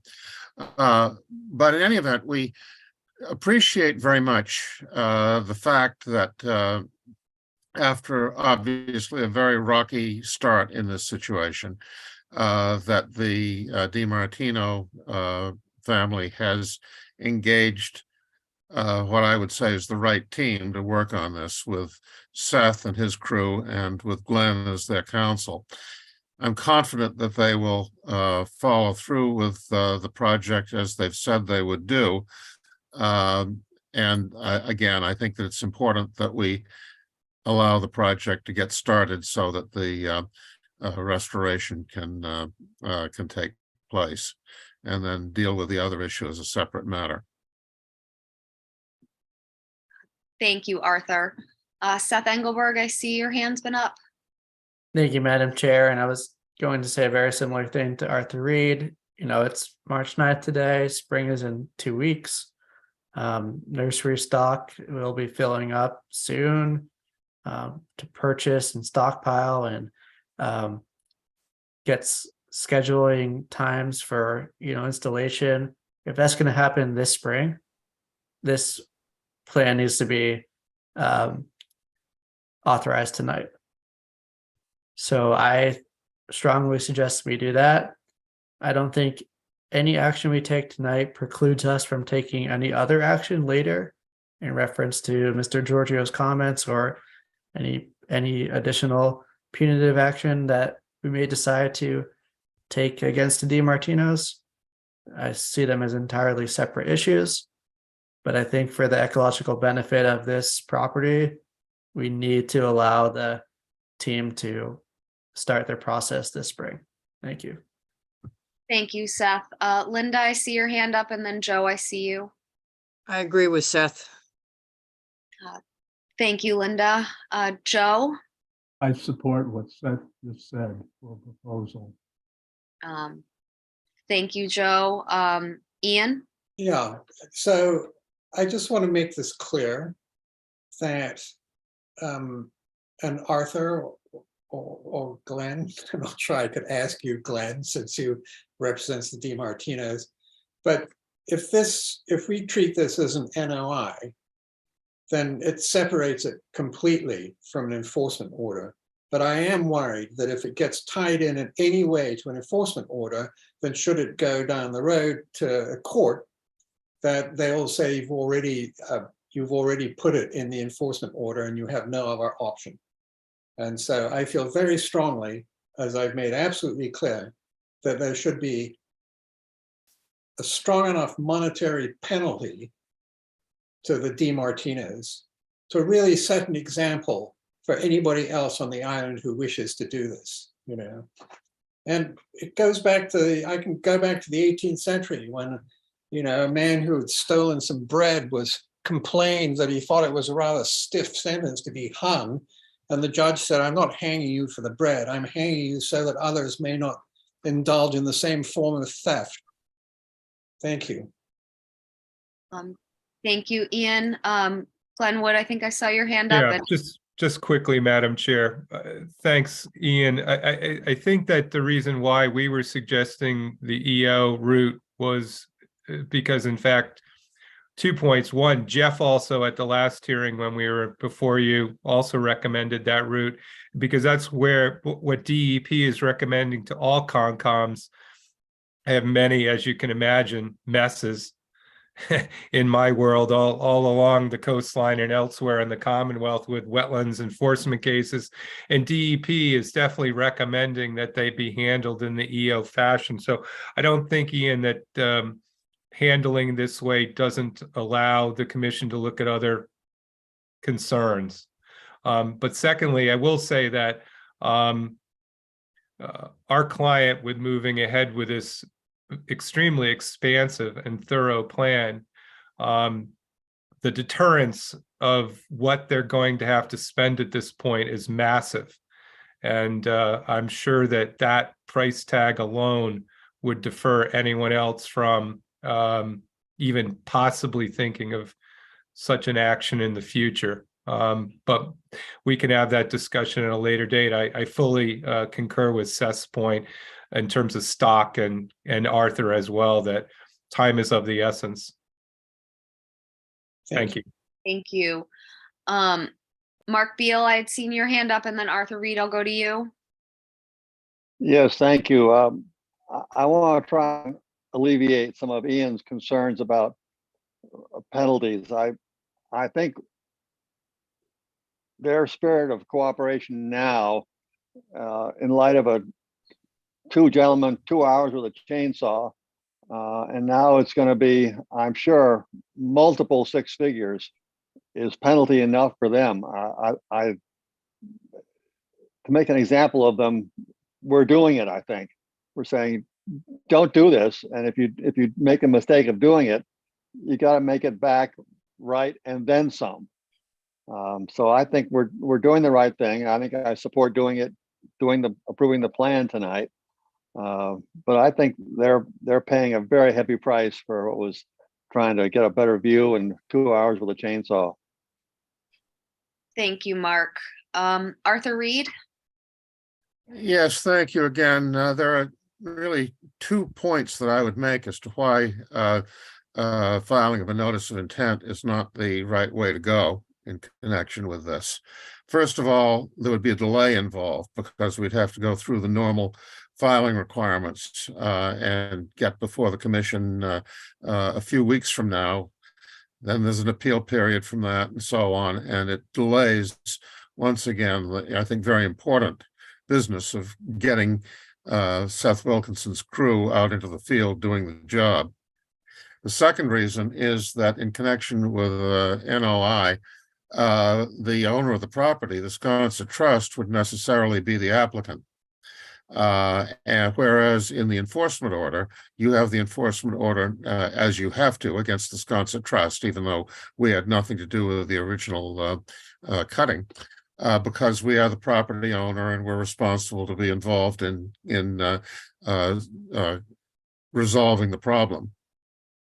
But in the context of the enforcement order, both the Sconset Trust and the original owner, who was responsible for the cutting, are involved, and I think that keeps all parties in the arena on this where they should be, and is a strong reason to go that route rather than requiring an NOI. Thank you. Thank you, Arthur. Will, I see your hand up.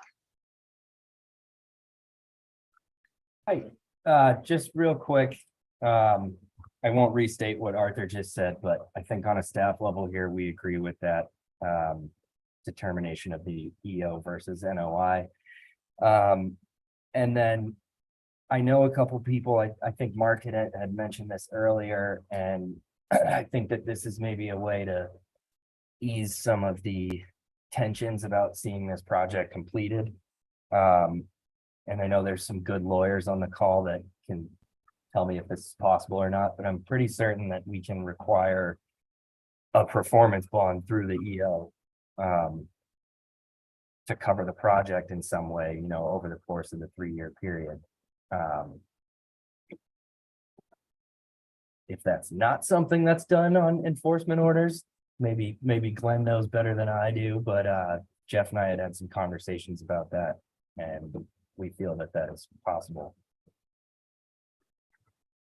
Thank you, Will. Glenn? I think it's possible, obviously, under the subdivision control laws, Linda well knows, there's various ways that one can do it under chapter 41. And I think that's something that, I don't see as really an issue, and surely appreciate the concern. Again, just going back to Mark's comments, his ballpark figure is pretty good. Thank you. Thank you. Linda, and then Seth, I'll go to you. Yes, I'm well aware of some of these things you can require. Get pretty interesting. Just because we allow this to go forward tonight doesn't preclude having the discussion about town council's letter and any further action, correct? Correct. Okay, so I think we should go forward with this tonight. Obviously reserving the right to continue discussing any penalties. I do tend to think that the amount of money they're going to have to spend to do this and requiring a performance bond to maintain it, or, if something dies, to replant it over the next 3 years is going to be pretty hefty overall. And I think that may be penalty enough without having to go down any of the roads of town council and advise that we have before us. So I'd like to go forward with this tonight, given the to let them start cleaning it up and, clearing spaces to plant things, because the growing season's coming. Deal with the water issue and how they're going to keep the deer out of it, because they're everywhere. And then reserve the discussion if there are any penalties for a future date. But if we can get some ideas of how much it's going to cost for a performance bond. Thank you, Linda. Maybe we can put that on as a future discussion item to circle back to. Yeah. After maybe a little bit of research, and also to circle back maybe to the John Giorgio letter. Sorry, Linda, I couldn't hear you. I've lost the feed. Okay. Seth Engelborg, your hand had been up, and then Mark Beal, I see you. Thank you, Madam Chair. And I know the applicants here aren't going to disclose the project cost, and I'm not necessarily asking them to, but you're easily talking several hundreds of thousands of dollars for the restoration. And then when you add in the fees for legal services and engineering and surveying, it could be up to $500,000 we're talking about for this project. It's a lot of money that this DiMartino family is going to be spending. Well, I hate to contradict you, but $500,000 for some people is a rounding error. Ian, I know. Oh. But let's keep this appropriate. I realize that you want to discuss John Giorgio's letter and higher penalties, and we can talk about that. Mark Beal. Are you ready for a motion, Madam Chair? As long as we're comfortable with all of the details and don't want, to tweak any reporting. I think there's yearly reporting. But yes, again, I'm confident in Seth Wilkinson and his design and the plan that's been presented. So I would be ready to do that tonight. Yes. Glenn? Yeah, just as a courtesy, not to delay the vote, because I'm not looking to, and I appreciate this, but if you move to put together a draft, amended EO to our clients, I'd be happy to jump in very quickly and look at it with Will tomorrow or whatever, just to, see if we had any comments on it one way or the other. But anything we can do to assist to get it issued, we'd be happy to do that. Thank you. Thank you, Glenn. I hope I didn't miss anybody's hands up. Are there any kind of final questions, comments? Joe? I'm not supportive of a fine and haven't been for quite a while. Thank you. Thank you, Joe. Arthur Reed?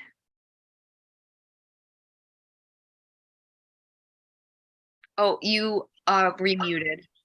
I There. remuted, yes. Now you're good. Thank you. No, I know Glenn will do this anyway, but I also would like to take a look at the draft order at the same time that you send it to him. Yes, we will make sure all like parties of interest get those documents once they're drafted. Great. Elizabeth Grubbs?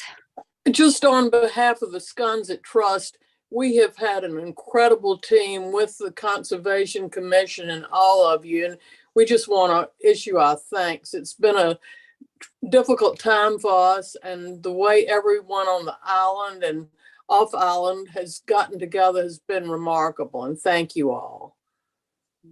Well, thank you. I'm glad it's worked out in that way. We don't always have parties who kind of agree to get together and fix things. So this is, although it started from a bad place, I think could be a, good example of resolution in the future.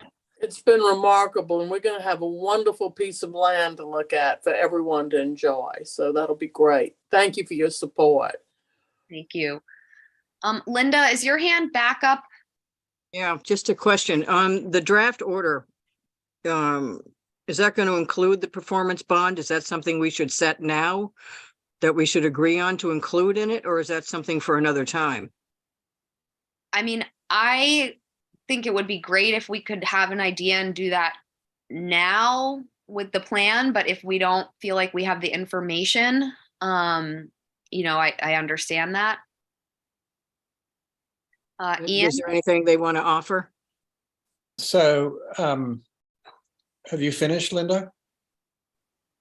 I think she did, yeah. Yes. Okay. Yeah. So I would suggest that Will and Jeff discuss the issue with Glenn and Arthur, and then put it in the draft order, the draft EO, and that we proceed from there. Thank you. That sounds like a good idea. Thank you, Ian. Mark Beal? Actually, in the interest of getting, and I'm thinking again of moving with the spring up around the corner. Could we make a motion tonight to approve the management plan, the restoration plan, with a 3-year annual reporting, or and then have that be subject to your review and Arthur's and Glenn's review for final approval? But make the motion tonight to get it rolling, or would you prefer to do it? I don't want to wait 2 weeks, else we have to. No, I think we can make a motion to accept because I haven't thought of any changes to Seth's proposed plan. I think we would make a motion to accept, the plan as proposed to us this evening, and then we can, move through some of these other questions in the coming weeks. So I with think the performance bond, right? Including a performance bond. Yes. Will the performance bond, the amount to be determined? Yes. Well, yes, Ian? Yes. Thank you. This is Clement Durkees. I'm involved with the Sconset Trust, but I would love it if we could go ahead tonight with this. And I understand y'all can decide what you have to do, but it would be really, really nice that we could proceed and start planting. So thank you for all you're doing for us. I appreciate it. Thank you. I think we're getting really close. So let's. Yeah, I appreciate that. So, I think we have a few more questions. Ian, you were saying something, and then Joe, I see your hand up. Yes, and so I'm perfectly happy to vote on a motion, but I'm not happy. I will only vote on the motion if I have input into the actual orders of conditions afterwards. Thank you. So Ian, I don't think there would be a typical order of conditions because this isn't a notice of intent. So I think, Will, once the enforcement order is drafted, I think it sounds like all commissioners want a look at it to see how that's written and how this plan will be executed under the enforcement. But I see your hand up. If you want to explain. Yeah, thanks, Ashley. I was just gonna say, I'm perfectly happy, and I think it would make a lot of sense for us to make that draft enforcement, and then I'll fire it off to everybody via email. Once that's done, and we can all, have comments, questions, etc. Thank you, Will. Joe, I saw your hand going up, and then Mark Beal, I see you.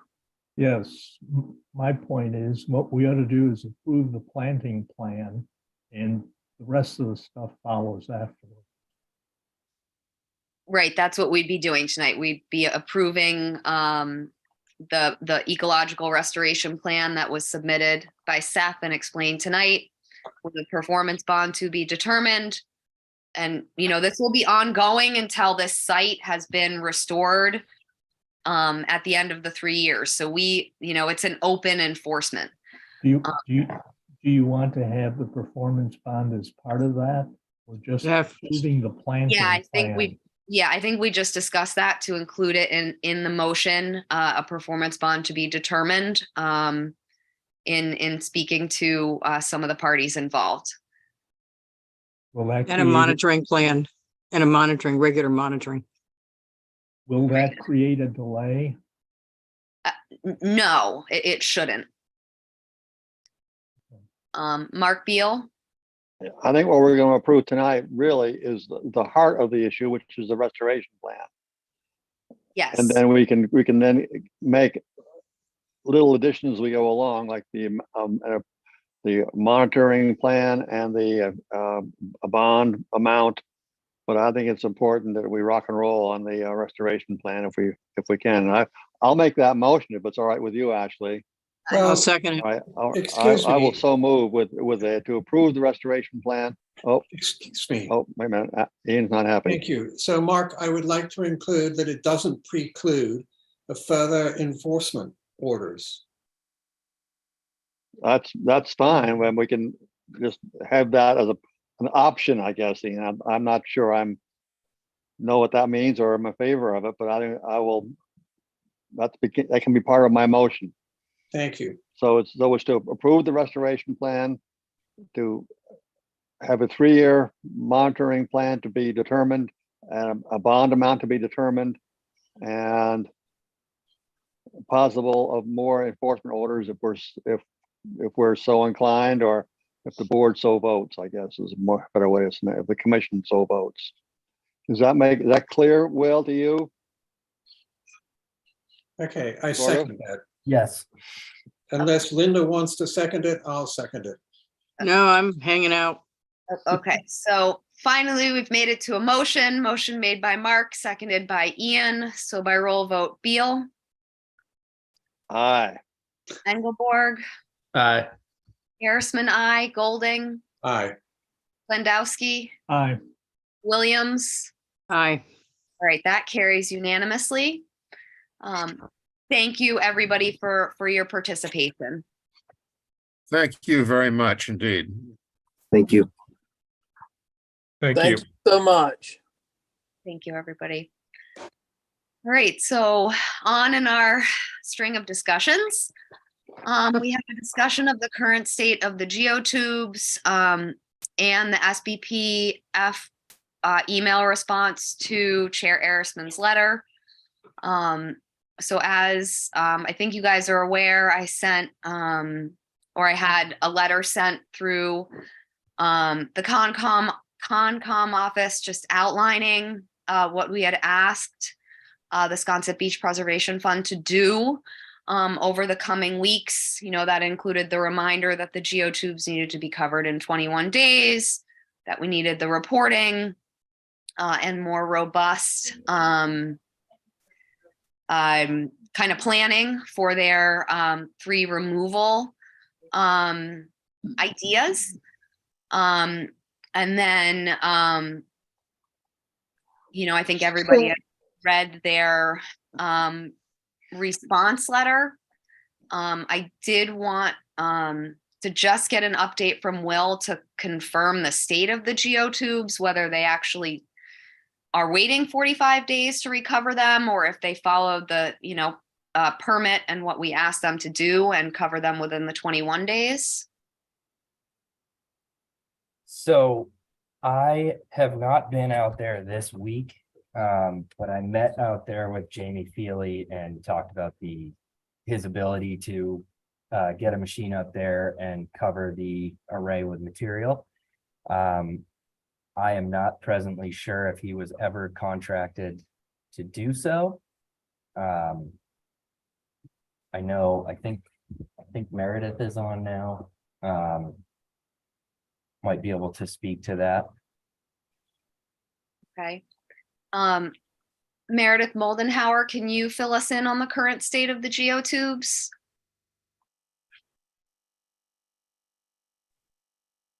Hi, my cell phone reception is not very good. We just got an invitation to the Zoom link to participate just literally about 15 minutes ago. So I'm not really prepared to speak on these other than just to tell you what our letter already stated, which is that we were asking for 45 days. And therefore, that is what we are planning for. But we obviously are asking the commission in our letter to agree with that. Okay. Thank you. So it's your understanding that nobody has been contracted and the geotubes sit uncovered? We have contracted someone to conduct it in the time period that we requested. Okay. So I am of the belief that, I would like to ask staff to draft an enforcement with potential monetary fines regarding the geotubes remaining uncovered outside of the time scope that was allowed in their permit. Because we allowed 21 days from our last meeting. And I think from my understanding, it was, uncovered well before that. And I do find that problematic. I don't know if any commissioners have questions, comments, concerns, opinions to that issue.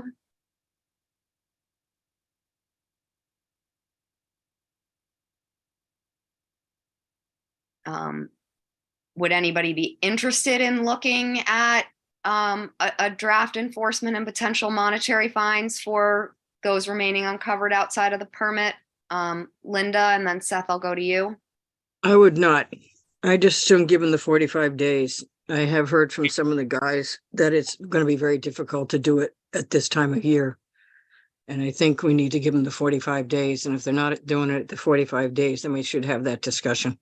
I think it's a reasonable request given their letter, and it's just the time of year, I think, is a big mitigating factor. Thank you, Linda. Seth? Thank you, Madam Chair. I'd be interested in looking at that draft enforcement.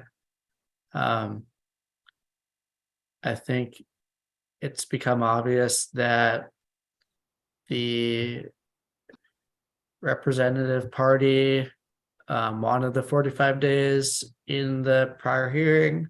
We, for several reasons, decided the 45 days was inadequate because of the amount of time that the geotubes would remain uncovered and the extent of damage that would cause. And we requested the shorter timeline. They essentially ignored it. And they could say that, it's impossible based on the ability to get a contractor. But unfortunately, it's only impossible because they left the ramps to go into a state of disarray and previously disbanded their own maintenance for months before this should have happened. So under normal circumstances, it would have been simple and easy. It's an impossible situation created entirely only by their efforts. Thank you. Thank you, Seth. And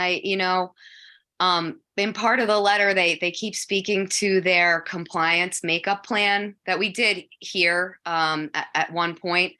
I find it ridiculous that they keep saying that we, won't agree to a compliance plan when this entity has not remained in compliance with their permit for the full scope of that permit. And the lack of ownership is concerning. Ian, I saw your hand up. Yes, so I entirely agree with Seth. And I might add to Linda's point that in March of 2018, after the back-to-back nor'easters, within a week, they had dumped down God knows how many thousands of cubic yards of sand. So it's certainly something that could have been done. And that's my entire input onto the subject. Thank you. Thank you, Ian. Any other questions, comments about the letter or response? Seth? Thank you, Madam Chair. In terms of the response from SPPF indicating that they don't believe that an annual report is required to be filed, that is wholly factually incorrect. As long as the permit remains active, well, actually the permit's about to expire, but without, or maybe just did expire, I know it's in March of 2023, without closing out that permit with a certificate of compliance, that permit remains in force. And they can look at it any way they want, but the order of conditions very specifically lays out the annual reports are required for the lifetime of the project, not subject to any other activity. Yes, the project is subject to enforcement. It's subject to a removal order. Those are completely irrelevant. All data and all monitoring and all other aspects of the order of condition remain in force until the project is removed, either voluntarily or through our process, or the project comes into compliance and receives a certificate of compliance. Thank you. Thank you, Seth. Meredith, I see your hand up. Yes, I would just say that, we asked for 45 days at the prior hearing. We believe this to be reasonable. We think this commission shows a reasonable level to most applicants and deference. We were asking for that same treatment here. By the time this commission takes action for enforcement, we literally indicated that we'd be able to cover the tubes by the end of April. That action would then become moot. And we have referenced the compliance plan because based on our records, we had offered an opportunity or a way to come to a reasonable compromise and discuss that. To our records, that's never been discussed. And if Chairman Erisman indicates that it has, I'd like someone in your office to direct us to that hearing and that discussion. Thank you. I'm pretty sure we heard a version of the compliance plan at some point last winter. Does anybody else recall that? I don't have the date off the top of my head, but that was discussed at a meeting. We've never been in a part of a public meeting that's discussed it. Well, we haven't discussed it privately without you. I believe Dwight maybe proposed something again. Does anybody else remember that? Seth, I saw your hand go up, and then Linda, I see you. Yes, Madam Chair. At least one meeting, and I believe several, and I'm happy to track down the dates with the help of staff and the town of Nantucket's resources. I know some of the discussions potentially predated Ms. Moldenhauer's engagement, or expanded engagement, I should say, with this process. And some of the meetings might have been draft versions of the plan, but significant public meeting time has been devoted to compliance plan, dating all the way back to when the original removal order enforcement was issued. There was a whole meeting about whether the removal order could be amended to become actually a compliance makeup order, and the commission at that time found that it could not because the plan was inadequate. There's been years, over 2 years of discussions of this compliance plan at this point, and we will track down the dates for the record. Thank you, Seth. Linda? Here's my point. We can go ahead and smack them for the 21 days. Or we can go ahead and give them the 45 days, and then we don't have to issue an enforcement order because then they'll do it. I don't see the point of going after them right now. If they've asked for 45 days, I do remember they asked for it before, 45 days, and they'll do it. That precludes us having to issue an enforcement order. Why would we do that if they're going to do it within 45 days? And then we don't have to cite them for it. I don't get it. I've never gotten it, but that's my position. Linda, I'm not saying that we'll issue an enforcement tonight, but I'd like to see a draft of what one would look like, because the fact is 45 days is out of the scope of their permit, and they let that structure sit uncovered for weeks before we ask them to do 21 days. And that is problematic, especially for an entity who keeps saying they want to, again, have a compliance plan heard and catch up in the future when they, from my perspective, are refusing to stay compliant with their order of conditions. You know, that's— I got it. I got it. But I'm just saying, if we give them 45 days and they do it, then we don't have to go through this exercise. But if all we're doing tonight is asking for a draft for our next meeting in a couple of weeks, I mean, you know, that's the way it's going to go. Yeah, because the fact is they didn't cover it in 45 days or in 21 days. So they're doing the 45 days regardless of what we say. So that's why I think it's, again, important to at least look at an enforcement, because we're also missing the annual report. So we're now defunct in a few conditions of their permit as of recent. Yeah, I didn't understand their argument that they didn't have to give us an annual report. I didn't quite catch how that made any sense. Right, especially when Dwight Dunk back in, I believe it was October, made it seem like, you know, it was deliverable. It was by coming. January. Yeah, they said something about the fact that it was coming. So, yeah. They actually said there's an email from Meredith on October 13th that I have in front of me asking for a 60-day suspension with the operation and maintenance manual and compliance plans. So it's been going on for quite a while. Seth, I saw your hand go up.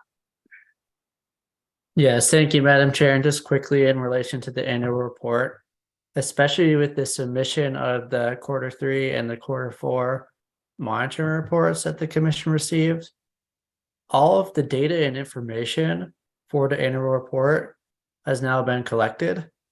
And I understand you have to take the time to analyze it and pay the consultants to do that process, but they have everything they need.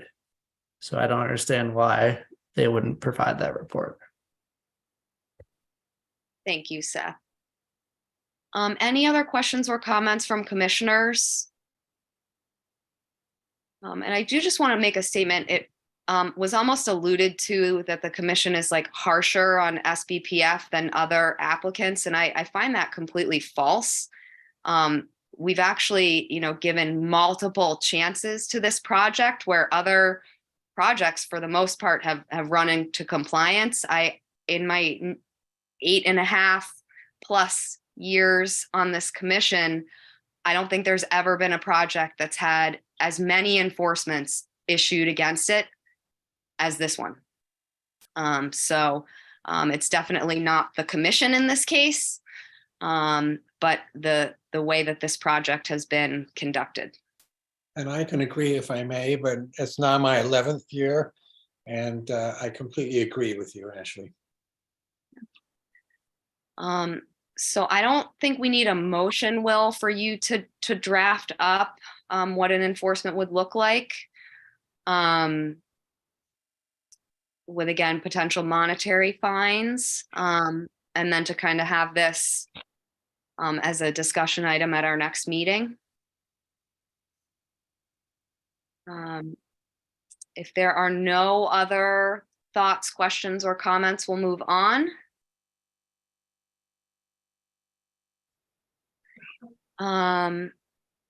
Okay, so this moves us to discussion of the Concom representative for the offshore wind work group.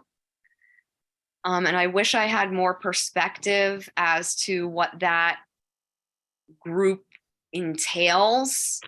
I don't know, Will, if you have information there. Seth?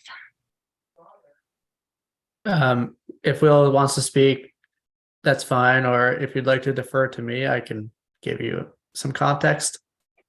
Yep, Will's saying go ahead, Seth. All right. So first of all, the offshore wind work groups has a website located within the the work groups part of the Nantucket town website. And I know that Maureen Phillips, who was a former conservation commissioner, was on that group, still is on that group. So I remember during her time on the Conservation Commission, she would give some updates from that group about offshore wind in relation to the Concom interests. But what work groups are really, it's exactly what it sounds like. It's a group of people working on a very specific issue to try to gain optimal outcomes for offshore wind in relation to all of the things that it relates to on Nantucket. So it's not only environmental policy, it's also historic preservation, lighting, every impact. And it looks like they have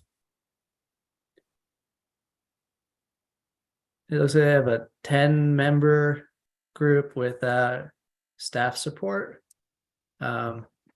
And basically their job is to consider how the federal and state regulatory process of offshore wind ties into the local process here. Since you know so much about it, why don't you volunteer? So if I may add to what Seth has said, on the website, it says the offshore wind work group's mission is to represent the best interests of the island to wind developers seeking to build wind farms offshore Nantucket. Does that include travel to Denmark at taxpayers' expense? Inquiring minds. Scotland. Or Scotland. There we go. Or Scotland. So I've seen them there. My question, has the work group come up with like, we want one representative from Concom and one from a conservation group? Like, is this just kind of a random, because I don't remember Maureen being appointed as part of the Concom. She was never appointed as part of the Concom. She was a at-large member, or now she's being listed as from the Nantucket Residents Association, I think. I don't know. Though, Linda, I appreciate your concern. I think first of all, we have to decide if Conservation Commission participation is even needed, what we'd gain out of it. And also, I don't know who put this on the agenda. Did they ask us to participate, or are we just saying, hey, we're going to participate, and we're going to force you to let us participate? Will's been hearing about it, so go ahead, Will. All right, so this goes back to February. Holly Backus reached out to me. They are looking to have a Concom representative specifically. And I'll just read you the line from the email that is asking for a Concom rep. Holly said, "We currently do not have a Concom representative, as the last rep no longer sits on the commission. With the amount of wind farms being proposed off of our coast, refer to webpage above, which is the webpage you referenced. It would be most helpful for Nantucket to have a member of the Concom sit on our work group. So it was placed on the agenda at their request. You know, and in here it says the work group is made up of members from town boards, committees, commissions, along with members from local nonprofits with the interest of our protection of National Historic Landmark District and the National Environmental Policy Act. So they're looking for a Concom rep specifically. I do want to be clear though, even if Maureen was sitting on that and she happened to be on the Concom, she was not like the Concom representative. Right. You know, like I feel like that's been confused a little bit. No, well, We looking get at a it right now, participation. they have ribbon. one person from the Finance Committee, 2 Select Board members, an HDC member, a Nantucket Historical Commission member, Preservation Trust member, the Murray Mitchell Association, the Department of Culture and Tourism Director. Maureen was the Nantucket Residents Association. David Worth was also at large, and Pete Kaiser is representing the fisheries as a consulting member. And it's under Lauren Sinatra and Holly Backus. So, you know, it's a pretty full deck, I would say. Wow. Seth? Thank you, Madam Chair, and I want to agree entirely with you.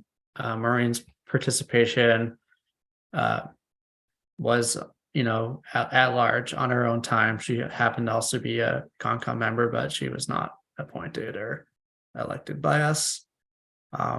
With respect to Linda, I will decline to participate because I don't have the time and bandwidth, but I appreciate your support. You want a participation ribbon though? Yeah, sure. Is anybody I know? Hold out for a medal, Seth. A mere ribbon.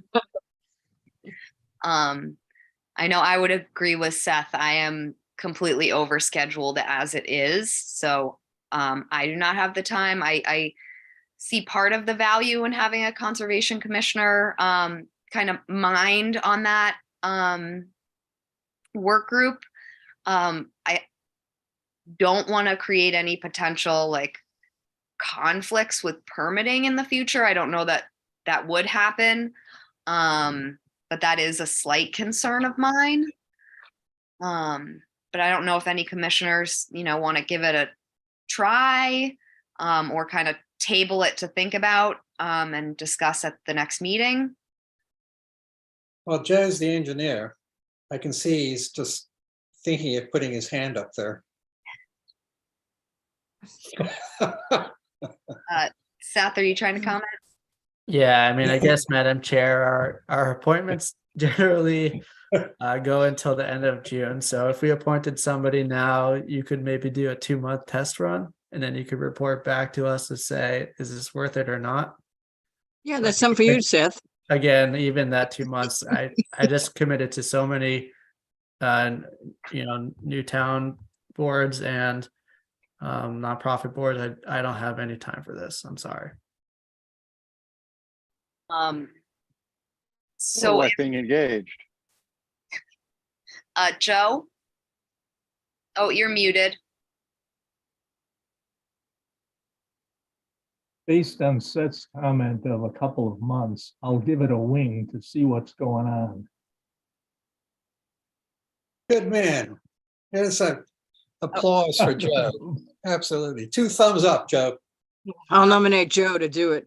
All right, is there a second to that motion? There's a 3rd, 4th, and a 5th too. All right, so seconded by Mark. So by roll vote, Beal, Aye. Engelborg, Aye, Joe. Arisman, I, Golding, Aye. Landowski, I abstained. Williams.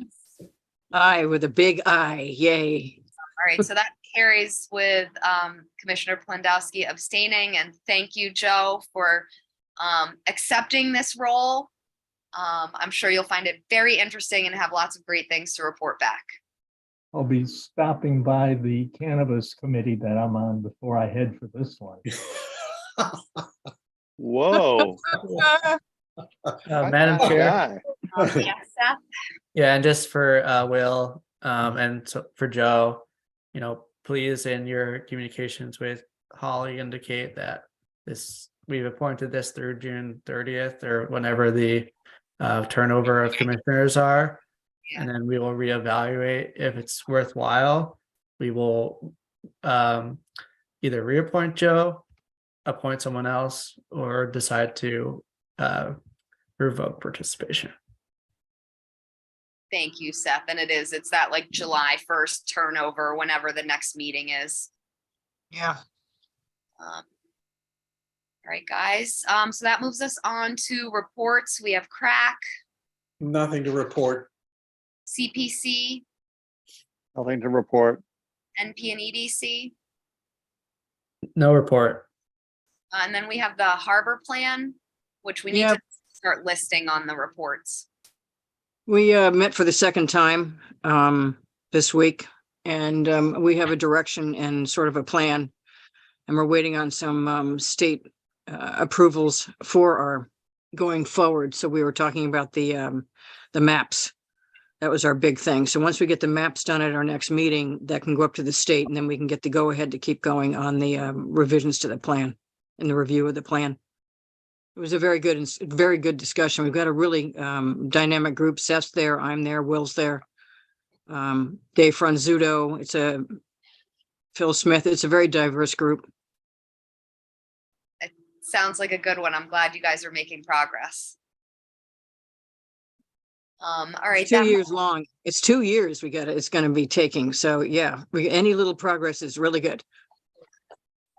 All right, that moves us on to commissioners' comments. Ian? Yes, so I'd like us to add to our next meeting a specific point for discussing further enforcement orders for 3 Gully Road, please. I don't want it to be dropped at just what we've done so far. Thank you, Ian. And should we try and request that we actually have a representative from town council to answer questions? I feel like that's kind of key. Yeah, I agree with that. Okay. Thank you. Thank you, Ian. Linda, I see your hand up. Another extremely well-run meeting, Madam Chair. You're never leaving. Thank you, Linda. Any other commissioners' comments? Not, we'll throw it over to Will for administrator staff reports. All right. Thank you all for the unpaid huge amounts of work that you do on this commission. It is much appreciated by the entire island. I just felt like saying that since it's almost 9 o'clock. Got 3 minutes, Will. Yep. And Ian, I just heard what you said, and I will reach out to town council. If you don't see it on the March 23rd agenda, it's because I couldn't get town council there, but we will make that happen. Great. Thank you very much, Will. Thank you, Will. And Will, I'll be in to visit you. We'll have to connect about some of these issues and scheduling going forward. All right, guys, I thought this might be like a 6-hour meeting, so we've just kind of closed the door. It's almost 9 o'clock. Does someone want to make a motion to adjourn? Motion made by Joe, seconded by like everybody. Everybody. Yeah. By roll vote, Beal, Aye. Engelborg, Aye. Erisman, aye. Golding, Aye. Landowski, Aye. Williams. Aye. Right, that carries unanimously. Thank you, everybody. Thank Thanks. you. Good night. Ashley, thanks, Will. Good night, everybody. Night. Night. Good night and good luck.